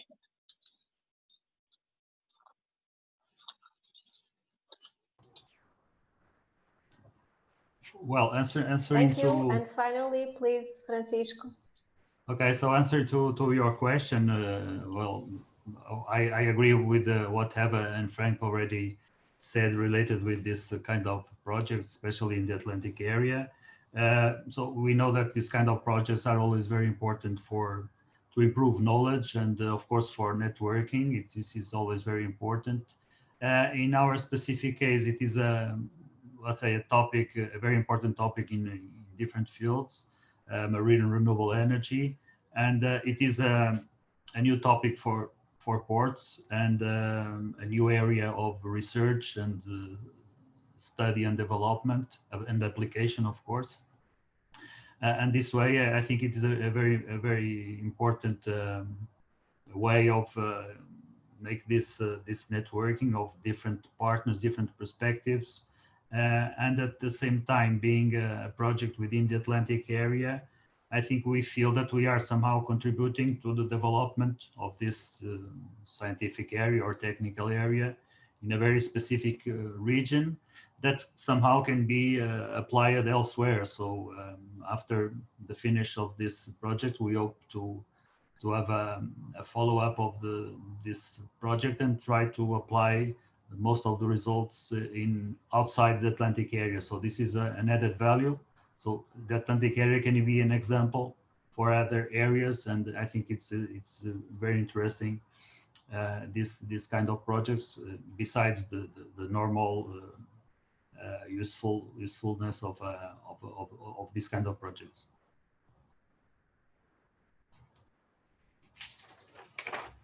Thank you. For Francisco, last question that we can do, because we have to do a small break before the next sessions. Francisco, a question made by Stephen Midley. For the ports, with the sustainability strategy also include the shipping industry, or is it simply for the ports themselves? Very briefly, please. No, I would say yes. We need to include both sides, not only the shipping industry but also the ports, because both sides will benefit from the use of marine renewable energies in terms of savings, in terms of reduction of emissions, pollutions, etc. So briefly, I would say yes. We will try to make that connection within the Portus project.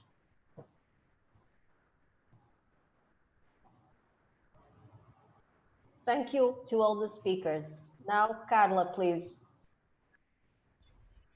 Bem, vamos fazer um pequeno intervalo de 5 minutos para conseguirmos cumprir com a nossa agenda. Voltamos às 4 em ponto, que serão 5 nos restantes países. Obrigada, até já.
Vamos então retomar a nossa sessão. Eu passo a palavra à senhora Claude Boher, da presidência francesa da Estratégia do Atlântico em 2020.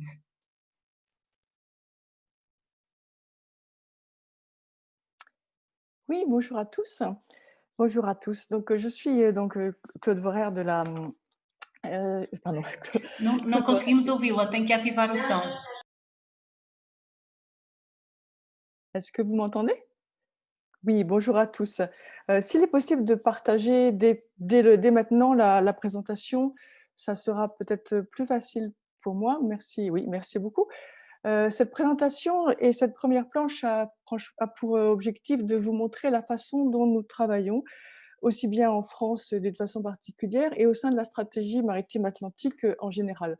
Donc, comme vous le voyez, dans le logo en haut à gauche, il y a le logo du Premier ministre, car je travaille dans un service du Premier ministre qui s'appelle le Secrétariat général de la mer et qui a comme avantage, pour mettre en œuvre une stratégie de ce type, de pouvoir accéder facilement à tous les ministères et à toutes les parties prenantes qui travaillent dans le maritime.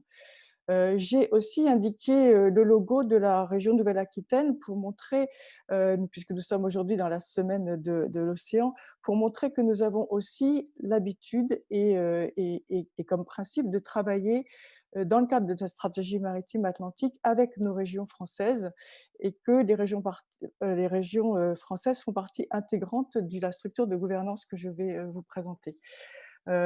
J'ai indiqué aussi le hashtag que j'espère vous allez bien noter et suivre dans les jours qui viennent, le hashtag EU Atlantique, et puis la raison pour laquelle je vous parle aujourd'hui, qui est l'adoption d'un nouveau plan, ce que nous appelons le plan d'action Atlantique 2.0, et puis bien évidemment le logo de la conférence d'aujourd'hui, pour laquelle je vous remercie d'avoir été invité, et j'ai été vraiment très intéressée par toutes les présentations auxquelles j'ai pu assister cet après-midi, et j'y reviendrai. Donc, nous pouvons passer à la planche suivante.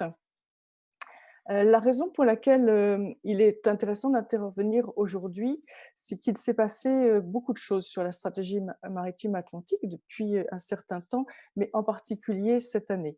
Vous le savez sans doute puisqu'il a été fait état ce matin, tout à l'heure en introduction, pardon, de la coopération qui se mettait en place entre l'Interreg Atlantique et la stratégie maritime.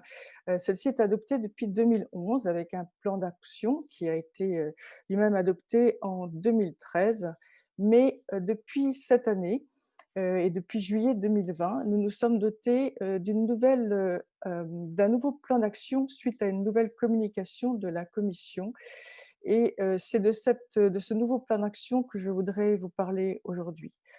Entre les deux, il s'est passé beaucoup de choses. On a eu, entre autres, la période de programmation actuelle, celle qui se finit cette année.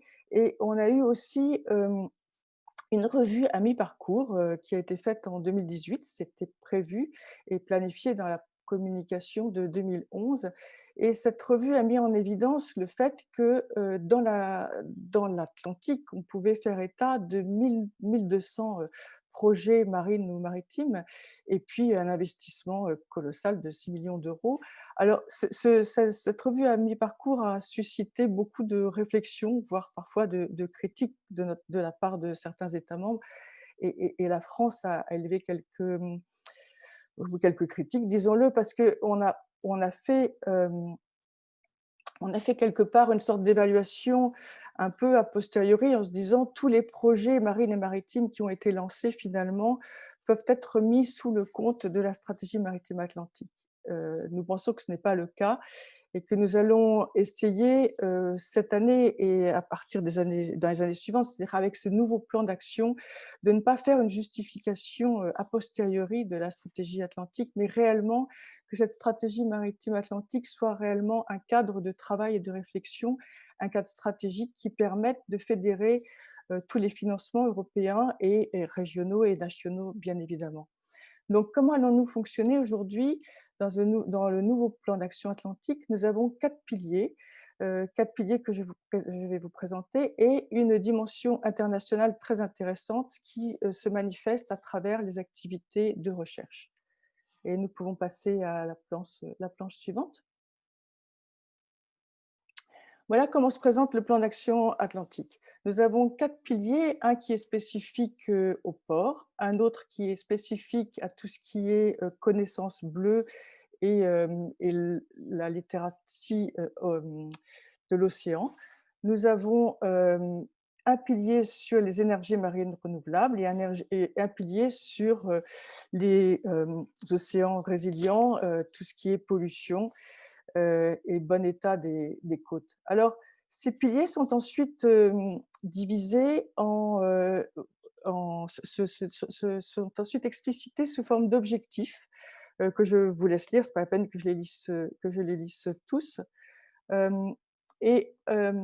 Excusez-moi, j'ai un problème d'ordinateur. Voilà, ces piliers sont en fait développés en objectifs, et sur chaque objectif, nous allons voir aussi des actions. Donc, je vais vous montrer un seul exemple pour vous montrer comment on a élaboré ce plan d'action. Ce plan d'action a été élaboré suite à de nombreuses consultations au sein des États membres et avec le maximum de parties prenantes, partant pour principe que le premier plan d'action était très, très générique. Nous l'avions développé à partir d'idées qui avaient effectivement été générées dans tous les États membres, et nous avions en fait beaucoup trop d'idées in fine. Et la Commission, du coup, en 2013, a concaténé toutes ces idées et on a fait quelque chose qui plaisait à tout le monde, mais à force de plaire à tout le monde, la description était tellement générique que on pouvait soit considérer qu'on retrouvait tous les actions qu'on avait identifiées, soit que vraiment, en fait, on était allé dans un niveau beaucoup trop haut. Donc cette fois-ci, on a essayé de descendre un petit peu, d'être vraiment dans le concret. Donc voilà comment nous avons défini nos objectifs. Et si on passe à la planche suivante, je vais vous montrer un exemple d'action. Donc, j'ai pris un des objectifs de cette stratégie qui est la lutte contre la pollution marine. Et vous voyez que pour un objectif, nous pouvons développer ça en une dizaine d'actions. Et ces dizaines d'actions, que encore une fois, je ne vais pas lire là pendant cet atelier, je veux juste vous montrer combien vous pouvez très certainement facilement retrouver des projets Interreg et les relier à la stratégie maritime atlantique. J'ai été très intéressée par tous les projets, bien évidemment. J'ai vu qu'avec le Seafood Age, je vais pouvoir prochainement trouver une nourriture adaptée à mon âge, je vous en remercie. Mais j'ai aussi vu dans le dernier projet présenté, le Portos, quelque chose qui est exactement en ligne avec la stratégie maritime atlantique et où je pense vraiment que nous pouvons avoir des interactions qui seraient profitables pour tous. Donc, si nous passons à la planche suivante, je vous explique en 2 mots comment se présente la structure de gouvernance, la nouvelle structure de gouvernance de la stratégie maritime atlantique. Nous avons commencé en 2020, nous avions encore ce que nous appelions l'Atlantic Strategy Group, et maintenant nous sommes devenus un comité depuis l'adoption du nouveau plan d'action. Alors ce comité a une structure qui est beaucoup plus formalisée que précédemment. Nous avons différents types de membres. Nous avons les membres, je prends mes notes, excusez-moi, mais nous avons ce qu'on appelle les standing members, dans lesquels on va retrouver les 4 États membres et la Commission européenne. Et la Commission européenne sous forme de toutes ces directions. Donc nous avons la DG Région, la DG Marée, bien évidemment, et la DG Move, par exemple, qui sont membres de droit de cette structure de gouvernance et qui assistent à tous nos comités et qui participent. Et nous avons les membres associés dans lesquels on va trouver, je ne vais pas tous les nommer, mais nous avons le comité des régions, la CRPM avec lesquels vous avez l'habitude de travailler, l'Atlantic Cities et bien d'autres. Et nous avons, et ça c'est nouveau, un statut d'observateur, et le programme Interreg Atlantique fait partie de ces observateurs. Alors, dans les observateurs, nous avons par exemple aussi la commission OSPAR, nous avons Interact, nous en avons nommé l'Atlantic Ocean Research Alliance, et nous avons, ce qui peut être aussi intéressant pour plus tard, la possibilité d'avoir des États non membres de l'UE qui seraient intéressés par la stratégie atlantique et qui pourraient aussi être là en tant qu'observateurs. Donc, tout ça fait une structure dans laquelle, comme vous le voyez, le programme Interreg a pleinement sa place. Une structure d'observateurs, ça veut dire qu'en théorie, c'est à la demande des membres du comité que le programme Interreg Atlantique pourrait participer au comité. Mais en réalité, c'est vraiment quelque chose qui doit se faire avec une véritable interaction, ce qui veut dire que si vous, en tant qu'Interreg Atlantique, vous avez des informations importantes à communiquer, il faut nous le signaler, et en nous le signalant, on peut vous inviter dans notre structure et on peut partager toutes les informations utiles. Je tiens quand même à indiquer que si pour vous ce genre de présentation peuvent paraître un peu complexes en se disant qu'on a inventé quelque chose qui peut être peut-être éventuellement un peu compliqué, il faut savoir que de notre côté, quand on essaie de comprendre comment marchent les interregs, c'est pas non plus évident pour nous. Vous avez des structures avec une présidence, une autorité de gestion, un secrétariat, et il arrive qu'on ne sache pas réellement à qui on doit s'adresser. Donc, aidez-nous aussi pour que l'interaction se fasse plus facilement.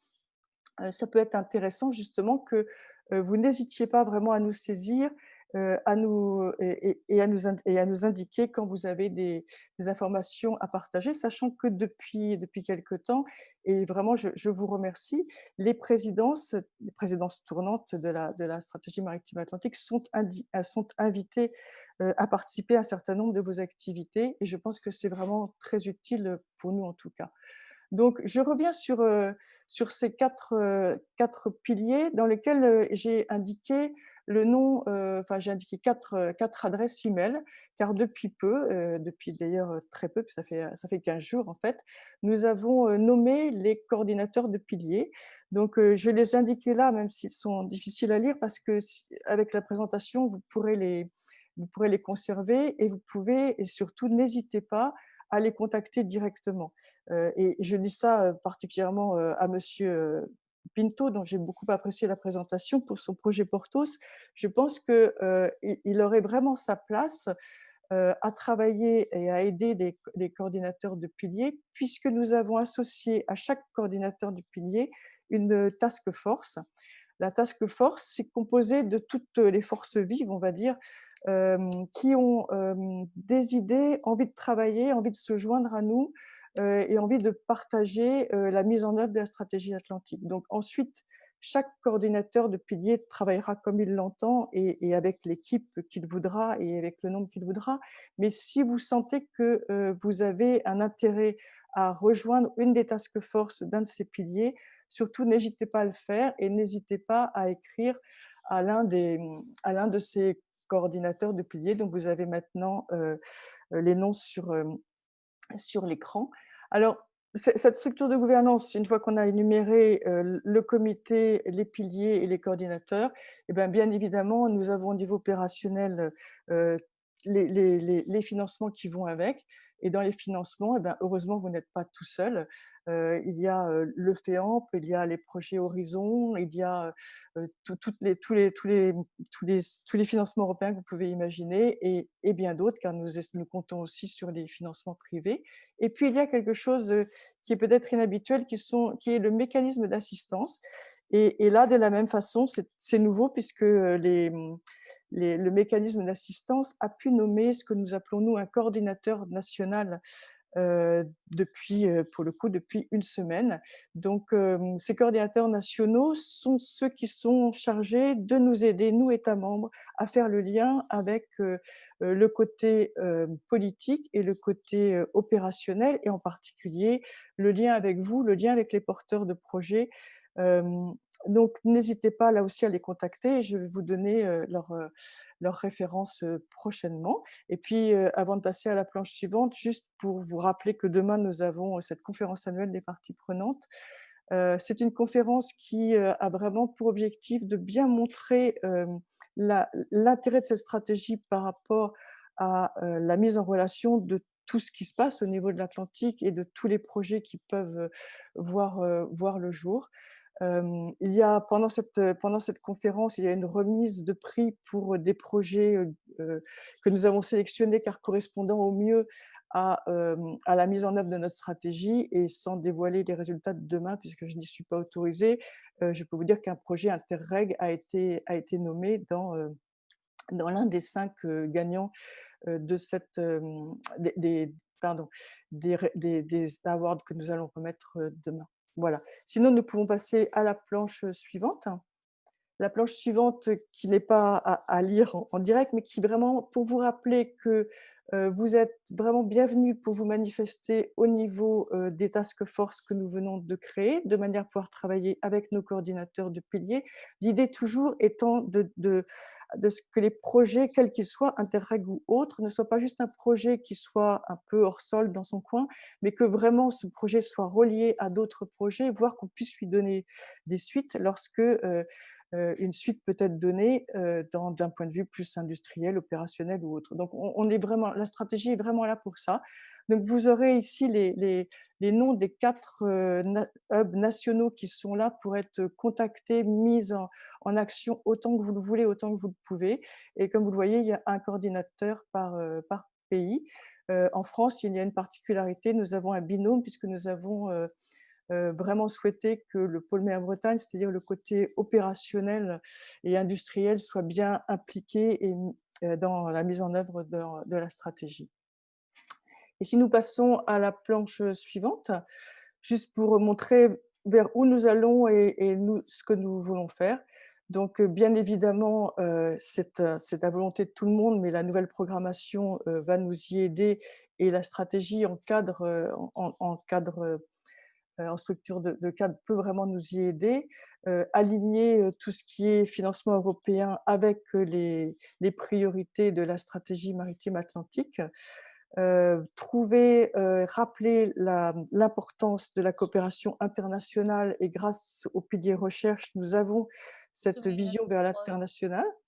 Et puis finalement, ne pas oublier que le Brexit est un sujet délicat, compliqué, mais que dans l'Atlantique, et cela a été dit, les frontières n'existent peut-être pas de la même façon que les frontières politiques. Et en tout cas, nous avons cette réflexion de comment peut-on ouvrir la stratégie atlantique à des États non membres de l'UE. Et cette réflexion va vraiment prendre jour en 2021. Voilà, je vous remercie et c'est tout pour moi pour l'instant.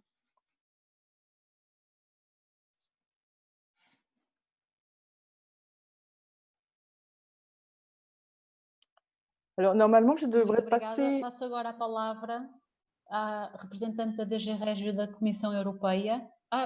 Perdão, vai falar a Difna Keog antes? Sim, 2 minutos, por favor. Yes, I'm here. Can you hear me? Yeah. Yes. Okay. Hi, everybody. Sim, and pode falar. It has been a pleasure to attend here today. And it has been a very informative and educational for me, in particular in highlighting the similarities, I guess, between the goals and aims of the Atlantic Strategy and the work of the Atlantic Strategy Committee, and likewise the aims and goals of the Atlantic Area Programme. Previous speakers have mentioned fostering Atlantic Area member states to be more competitive, sustainability, transnational cooperation, ports, research, inclusivity, support for coastal areas under pressure, all elements that mirror those that exist under the Atlantic Strategy. As my colleague Claude just mentioned there, implementation of the new action plan under the 4 pillars has already begun, and I look forward to exploring and developing the synergies between the work of the Atlantic Area Programme and the Atlantic Strategy as Ireland chairs the group in 2021. I think we're at a very unusual and challenging time at the moment. We now have both the opportunity and the obligation to provide a sound foundation for the future development of our maritime community of the Atlantic area, as we challenge, the triple challenges at the moment that exist of COVID recovery and of a green future and a newly shaped EU. So thank you for affording me the opportunity to introduce myself here today. And I look forward to seeing you at next year's event in 2021, hopefully in person, as we get back to that way of doing business. Thank you. Muito obrigada, Difna. Passamos agora, sim, a palavra à Maria do Rosário Homem, da DG Régio da Comissão Europeia.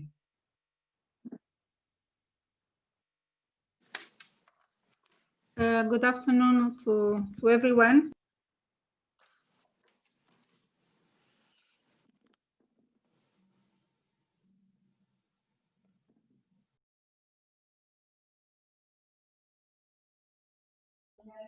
Está sem som, não conseguimos ouvir.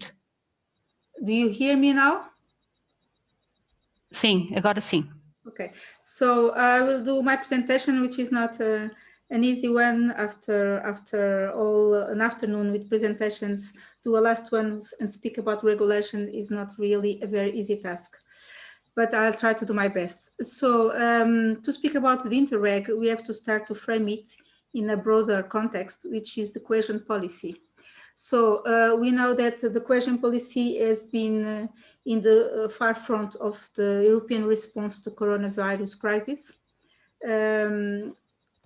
Is it possible to pass the, okay. I'll go quickly this part because I would like to concentrate myself more in the last slides, which are more about Interreg. So I'll go quickly on this part. So it has been, what we realize is that cohesion policy is maybe one of the easiest tools the Commission has to mobilize much money in a quick and easy way. So in 27 May, the Commission launched the most comprehensive, ambitious recovery plan that we heard, and we'll see some impact that he had in Interreg. And of course, cohesion policy is part of it, and Interreg is a special case. So the Commission had some impact on ETC, as you can see for already these programming periods. You see the amount of money liberated, the facility of the transferred. Then in the next slide, you also have increase of the co-financing rate for 100%, all the possibilities of request of modifications, the introduction of annual implementation report for a later period with a deadline, which is much broader, financial flexibility at closures. So this is really what we can see already, the impact of all this new regulation on cohesion policy. Then to speak about the new regulation, it's normally we have three sets of regulations that count. One is this one that is the common provisions. The next one will be ERDF, and the third one is Interreg. So we wanted a rapid and easy use of the funds in response to exceptional circumstances. And the three circumstances are referred in the slide that you can read. Then the next one, we also want flexibility, more flexibility to transfer resources. So you also can see the three possibilities, and of course all these transfer have request a duly justified situation. Then there was also some temporary measures that you also can realize on these common provisions. And now I'd like to concentrate myself a little on the state of play that is now in this precise moment in the next slide on the state of play, which, you know, all these new regulations are still on a negotiation phases. And in the last trialogue, we managed to reach already the co-financing rate. So we see that for projects Interreg, the co-financing rate was already agreed at 80%. And you have also 85% for less developed regions, 60% for transition regions. Outermost is 85%, cohesion fund 95%, Interreg 80%. And then there is the pre-financing possibility, 0.5% from 2000 to 2026 with annual clearance for 2022 and 2022 and clearance at closure from that point on. So this is a result because gladly the negotiation seems to reach an end and many things are still are being agreed. There are still some outstanding issues that still need some agreement, which is macroeconomic conditionality, the management costs and fees for financial instruments, the climate adjustment mechanism. Then you see also the transfer package. So, and the ceiling for management costs, that this was connected with the other point. So in terms of, so we spoke about the common provisions in terms of ERDF cohesion fund proposals. We have, we wanted for ERDF a more specific vision, more visibility for some sectors like job creation, resilience for distance and online education and training, PO4, resilience on health systems, PO4 as well, a new specific objective related to culture and tourism, also on PO4. Also extend the scope of the support.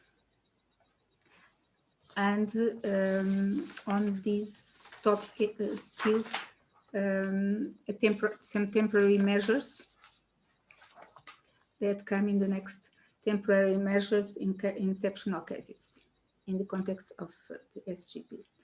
Donc, then after this slide, we'll have the state of play of the ERDF regulation. There was a trilogue on 22nd September and agree on these topics, earmarking for non-urban areas, the percentage, and the scope of the urban initiative, and the support for areas facing natural and demographic challenge is not yet reached. The additional flexibility related to Stability and Growth Pact and the placement of interregional innovative investments.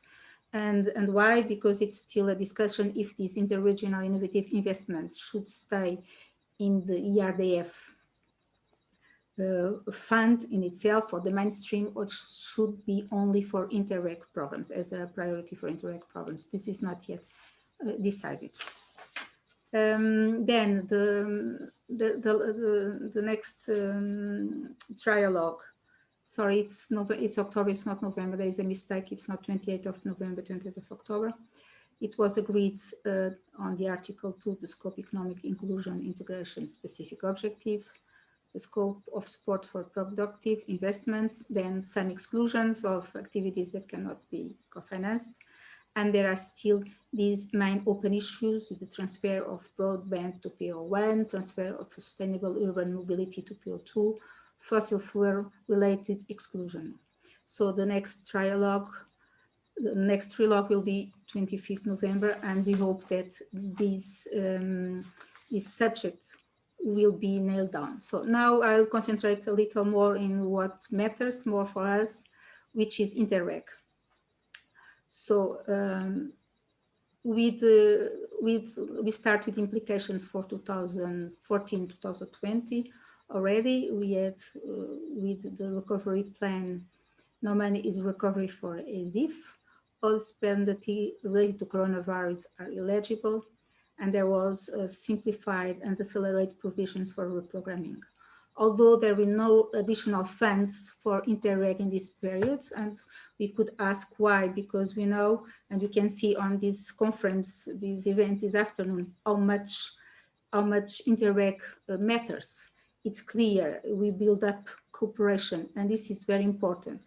However, we can also realize that it's difficult sometimes a funding compromise between member states, and that funding compromise sometimes could be difficult and long, and the funding allocation in Interreg programs is a little below the average.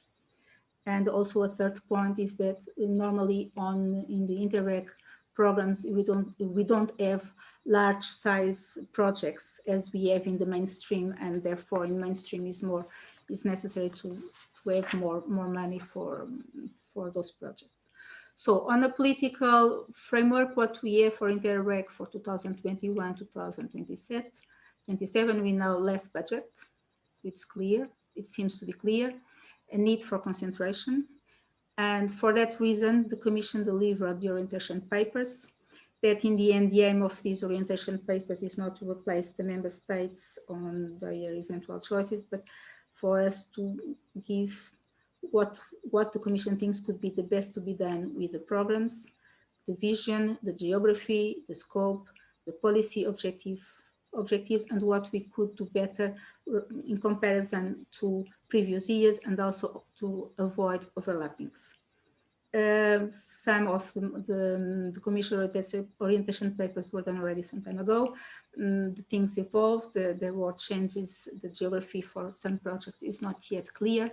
Nevertheless, what concerns the experience, the geography, the experience, the scope, and the policy objectives that are mentioned in these orientation papers remain as the position of the Commission. Then another topic very important is the role of macro-regional strategies, and here, of course, in our case, is not a macro-regional strategy that counts, but a CBSN strategy, and in our case, the Atlantic Maritime Strategy, since we are in the framework of an event of the Atlantic area. This alignment, also you'll see later, is foreseen that could go up to 80%. But this also would like to mention that there is no obligation for the program, since we are in a CBSN strategy that is and not on a macro strategy, that macro strategies are run by DG Regio, CBSN strategy are run by DG Mar. So we are not obliged, the program, to contribute to all CBSN strategy objectives, but rather those who are considered relevant for the program. So this is a particular point to mention, and this slight difference towards macro-regional strategies. Then another point, very, very important, is the embedding of cooperation, which means that nowadays the mainstream projects have a small box where they can mention which kind of cooperation they would like to do, where and with what kind of partners. So this is a new approach. It was already possible to do previously, but now it's more clear. So let's say the Interreg could be the basis, and then the mainstream programs will do the operations, especially those operations that request huge amounts of money, and Interreg has no money to do so. For instance, we could imagine the Interreg could, for instance, this is just an example, pay or finance the visibility of a study on a transnational transport project, for instance, and then the managing authorities of those regions could agree together on finance this project. There is another policy objective 4. By the way, it was changed in a new slides that I sent, but apparently it was not taken. But this 4th policy objective, of course, is more connected with the regulatory framework. But since it's there, I can already speak about this. Is a new policy objective to enable exploiting the potential of culture and tourism in enhancing economic development, social inclusion, and social innovation. So the idea, it has been a lot of discussions on what will be the scope of this 4th policy objective. The idea is not to double the financement of the kind of objectives that social funds already finance. It will be more to find its own way, and should be related to economic development, social inclusion, social innovation, but not really copy what is already financed by the social funds. So then I just put an attention for this topic on the tourism that could be interesting for those people to know, for those people that are more related to this subject. Then in the regulatory framework, it's important that we have now for the first time 2 specific objectives for Interreg. These objectives are not compulsory. It's already agreed that there was a moment in the negotiation that we thought this could be compulsory, but it's not. So it's not compulsory. It's to the member states that dealing with with the program to decide if they want or not. This ISO one is very interesting. It's a better Interreg governance.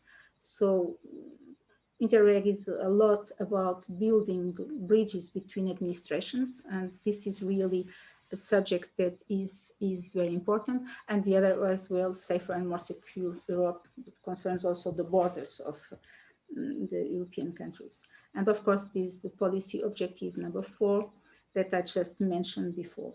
So the Commission thinks also that with these changes, there will be some simplification, and that the proposed regulation already simplified in 50% shorter than in the period of 2014-2020, and the simplified cost options alone could save up to 20 to 25% of the administrative costs.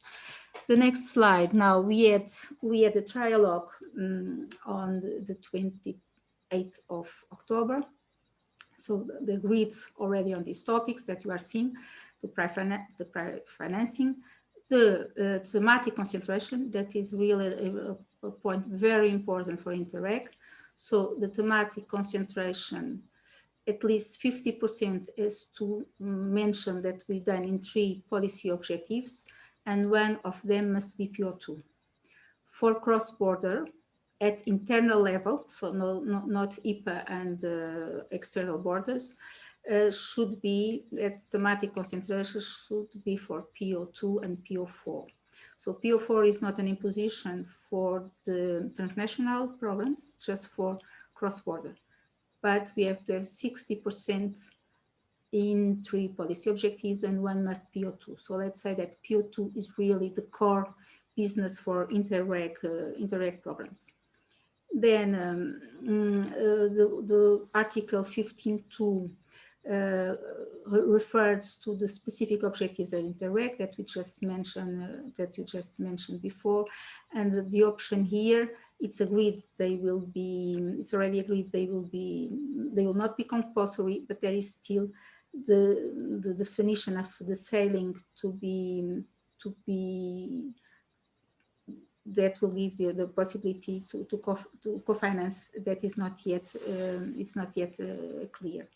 And the 15.3 is the obligation of 80% concentration, up to 80% concentration on macro regional strategies and CBSN's strategy for transnational programs that I already did a reference previously. Then what is still open is the co-financing rates. That is not yet, although they have been already decided at the CPR level, it's not fully decided in the Interreg already, but normally it will be the same. The financial resources yet, because we don't know yet if there will be an increase. What I mentioned before, the interregional innovative investments, that we don't know yet if we'll stay in ERDFs or as an Interreg objective. This definition of the sailing up to 10% to allocate it to better cooperation governance, and the rest for safer and more secure Europe, but this is still percentage that are not yet agreed. The next one, Article 7.3, it's a mistake, should not be in these slides, so please don't take it in consideration. And we'll have a final trialogue the 30th November. So now, what is the next steps that we'll have in order to have the regulation approved and the programs adopted? So the first thing is the MFF, and we know already that in 10 November, very recently, there was an agreement between the Council and the European Parliament on this. Although this agreement was not yet validated nor formally adopted yet. And this is still to be the case, hoping that all the member states will accept the proposal as it is now, with the agreement done by the presidency and the European Parliament, but it's not yet sure. So we hope so. If it's the case and they will manage to reach an agreement before the end of the year, we believe that the second step that is necessary to be produced, that the three regulations that I just mentioned, the common provisions, ERDF and Interreg, will be adopted. So if it's the case and the agreement really goes through until the end of the year, we'll have most probably these three regulations published for March next year, because we have to think that besides being approved, they have to be translated into all the language. And so after that, they enter in force, which is a process that still takes time. And then we have other two steps that can work at the same time. On one hand, the Commission is to prepare the implementing act that will prepare the geography and the allocations of the programs and the strategy based on the submission of the member states to the Commission. And at the same time, in parallel, the member states and the programs prepare their programs on a negotiation process that is already taking place. That's why we are saying to all task force that advance as quickly as they can on the geography, so that when the implemented acts are approved, we can proceed with the adoption of the programs, knowing that the programs in the end are approved by the Commission, and therefore there will be an adoption. If you ask me when will be the first programs be approved, I would say that before summer, I don't think that any program will be adopted. There are some more advanced than others. There are some which the geography is clear. There are others there are still discussions on the geography of the programs. So we hope that by the end of the year 2012-2021, we have all the programs approved, but all this depends on the rest, on if we have MFF validated, if and the most important in fact is MFF, because once FMF is clear crystal, then we can proceed with the rest. And while MFF is not fully approved, we still are on a situation of not knowing exactly what will be the deadlines, the subsequent deadlines. So this is what 2 minutes, please. To say to you, and I will finish my presentation here, since I hope I did not go through the timing I was supposed to. Muito obrigada. Passamos então ao encerramento desta sessão. Eu passo a palavra ao Sr. Mathieu Berger, que é conselheiro regional delegado da região Nouvelle-Aquitaine.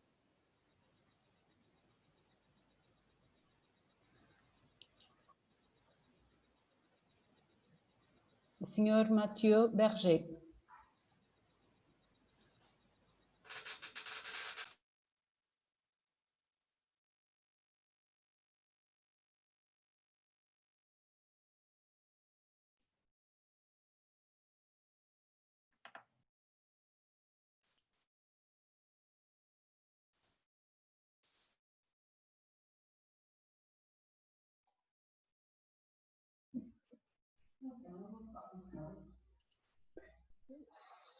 Senhor Mathieu Berger, sim, pode falar, por favor. Ah, d'accord. Good afternoon, buenas tardes, bonjour. Tout d'abord, je souhaite adresser mes remerciements à l'autorité de gestion qui a rendu possible... Pardon?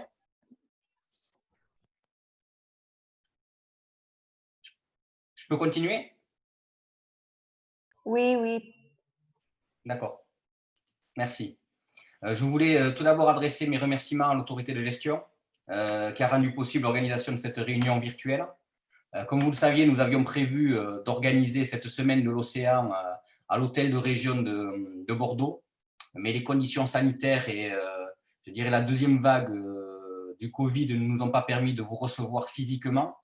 Mais nous serons bien évidemment disposés dans l'avenir à réorganiser un événement d'ampleur autour des priorités de l'océan Atlantique à Bordeaux et au sein de la région Nouvelle-Aquitaine. Je suis bien évidemment honoré de clôturer cet après-midi de réunion qui a été très dense et riche en informations sur ce que le programme 2014-2020 a été et a pu apporter à nos régions et à leurs acteurs. Tout cela a été illustré par des exemples de projets emblématiques qui démontrent une fois de plus le succès de la coopération territoriale et à l'échelle de notre territoire partagé, sa diversité en termes de thématiques, son attractivité pour l'ensemble des acteurs atlantiques. Nous avons pu voir tout au long de l'après-midi la qualité des projets et des interventions, et je tiens à féliciter l'ensemble des participants. Ce programme, comme tous les programmes de coopération territoriale européenne, tiennent particulièrement à cœur à notre région Nouvelle-Aquitaine, qui a fait de l'océan un atout majeur de son développement. Comme vous le savez, nos acteurs néo-aquitains se sont mobilisés en nombre lors de cette programmation, puisqu'ils ont participé autour de 26 projets sur des thématiques très diverses.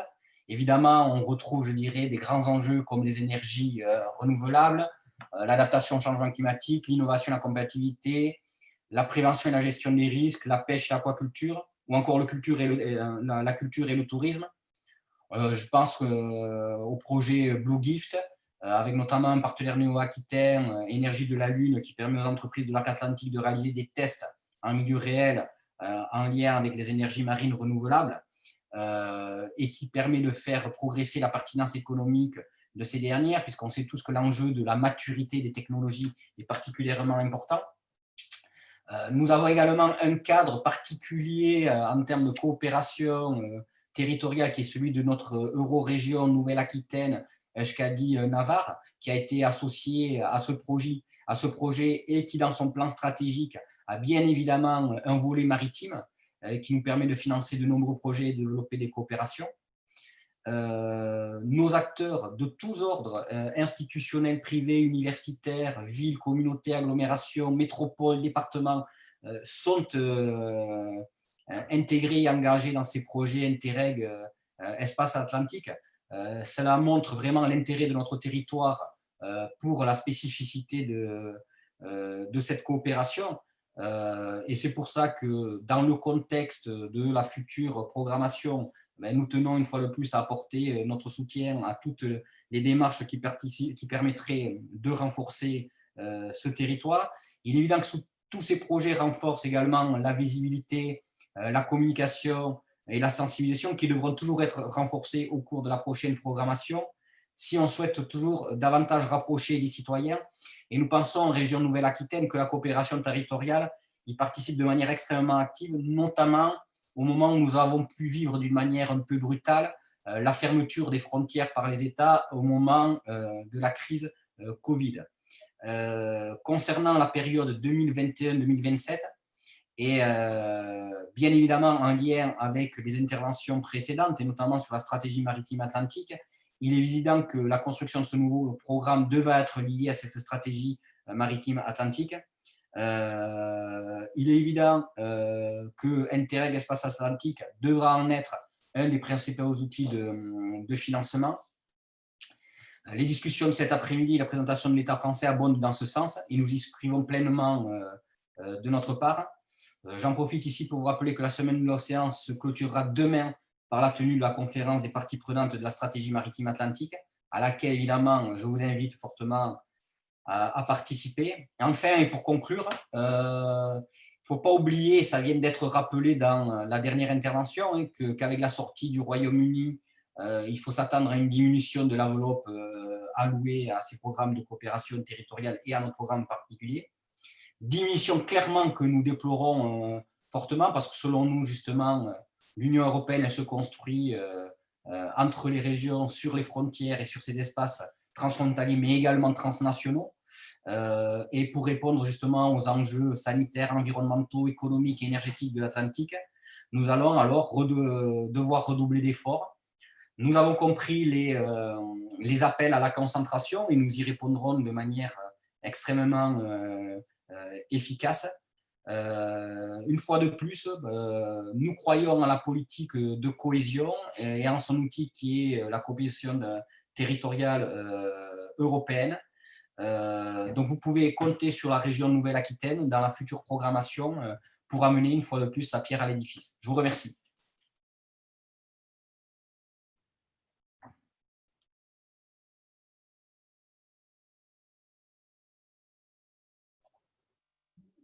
Muito obrigada.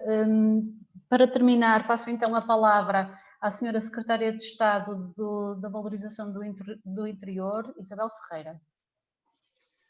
Muito boa tarde a todos, excelentíssimos senhores e excelentíssimas senhoras. Um cumprimento muito especial aos organizadores deste evento e a todos os representantes dos Estados-membros do Programa Espaço Atlântico. E dizer que é com um imenso gosto que me dirijo à audiência deste evento anual do Espaço Atlântico, no qual avaliamos os seus contributos para tornar mais inteligente e mais forte esta região do Atlântico. E a cooperação territorial europeia, o Interreg, tornou-se o instrumento fundamental da União Europeia para apoiar a cooperação entre parceiros de diferentes Estados-membros, mas com um único objetivo, o de promover um desenvolvimento económico, social e territorial harmonioso da União no seu conjunto.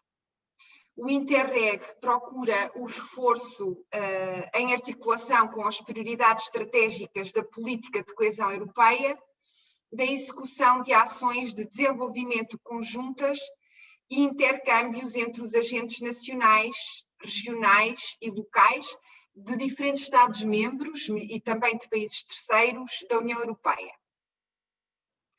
Podemos ainda afirmar que os programas Interreg representam o verdadeiro espírito europeu de cooperação europeia e que assumem um papel essencial na eliminação de obstáculos e diferenças através da união de esforços por parte de múltiplos atores existentes em diferentes territórios, reduzindo assimetrias regionais e locais e incrementando o bem-estar dos cidadãos europeus.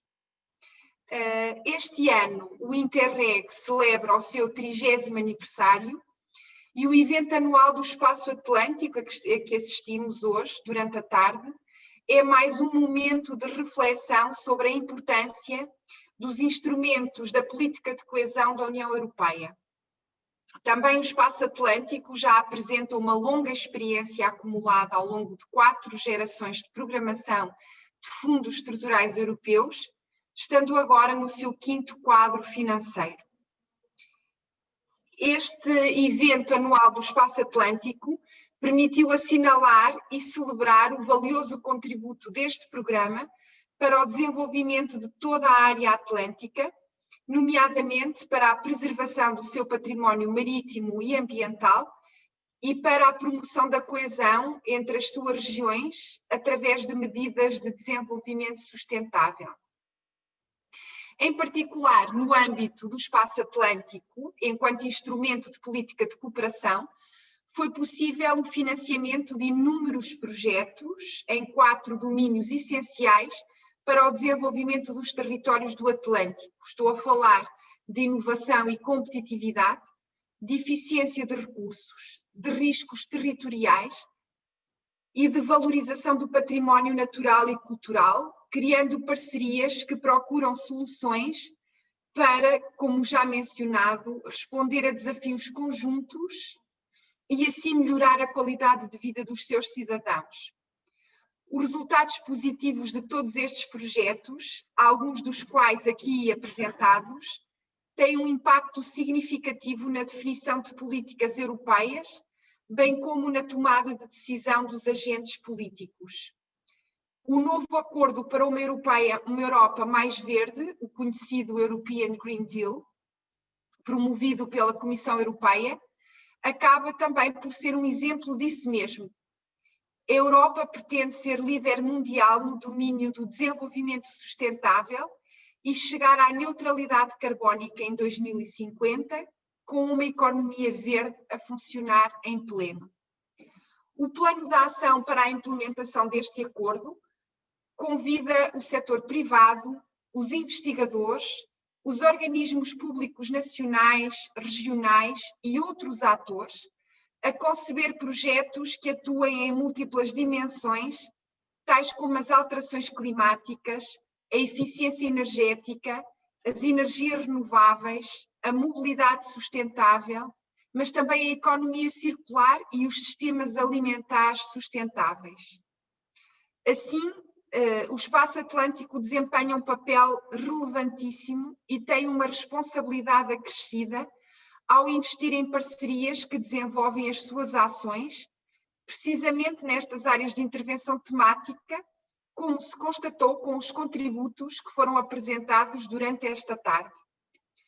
Mas mais ainda, este programa é igualmente importante na implementação da estratégia marítima para o Atlântico, com vários dos seus projetos a gerar resultados muito positivos para a promoção de uma economia azul, sustentável, resiliente e competitiva neste território. O cruzamento entre as preocupações com o oceano sustentável e o ambiente é evidente, nomeadamente através de contributos na área de energia renovável marinha, mas também da resiliência costeira. Neste momento, o programa Espaço Atlântico está a preparar a sua estratégia para o próximo período de programação europeia, 2021-2027. As linhas de orientação para o futuro estão a ser refletidas por um grupo de trabalho que envolve os 4 Estados-membros participantes no programa. Estamos todos a trabalhar para que o futuro Espaço Atlântico continue a ser um instrumento de política de cooperação decisivo na construção de uma Europa mais verde, mais conectada, mais social e mais próxima dos cidadãos, removendo barreiras e promovendo o desenvolvimento justo, equilibrado e sustentável nos territórios do Atlântico. Do lado de Portugal, continuamos muito empenhados no desenvolvimento e na realização dos objetivos da cooperação europeia, tanto mais que pela primeira vez o atual governo português designou esta competência numa Secretaria de Estado, o que já demonstra a sua importância para nós. Também gostava de aproveitar esta oportunidade para aqui reafirmar o nosso apoio e um firme espírito de compromisso no cumprimento integral dos objetivos do próximo Espaço Atlântico 21-27. Este é, assim, um tempo de reflexão para enfrentar os vários desafios que teremos pela frente e que a pandemia do Covid-19 veio reforçar. Mas é evidente que a vasta experiência deste programa na gestão de fundos europeus, a riqueza das lições aprendidas e o conhecimento adquirido ao longo de todos estes anos são, sem dúvida, mais-valias essenciais para a construção de uma estratégia sólida e com visão para o futuro próximo. A valorização dos nossos territórios e a promoção do bem-estar das nossas populações passará certamente pelo Espaço Atlântico. Senhoras e senhores, gostaria de vos agradecer mais uma vez pelo trabalho realizado esta tarde e espero que nos voltemos a encontrar no próximo ano. Muito obrigada. Muito obrigada, Senhora Secretária de Estado. Damos então por terminado este evento. Agradecemos muito a presença de todos os oradores, todos os participantes e também aos nossos intérpretes. Se este evento se tivesse realizado em Bordeaux, como inicialmente estava previsto, desejaríamos a todos uma boa estadia e um bom regresso a casa. Neste momento desejamos apenas que todos fiquem bem em segurança e esperamos ansiosamente pelo momento em que nos podemos encontrar todos fisicamente de novo. Muito obrigada.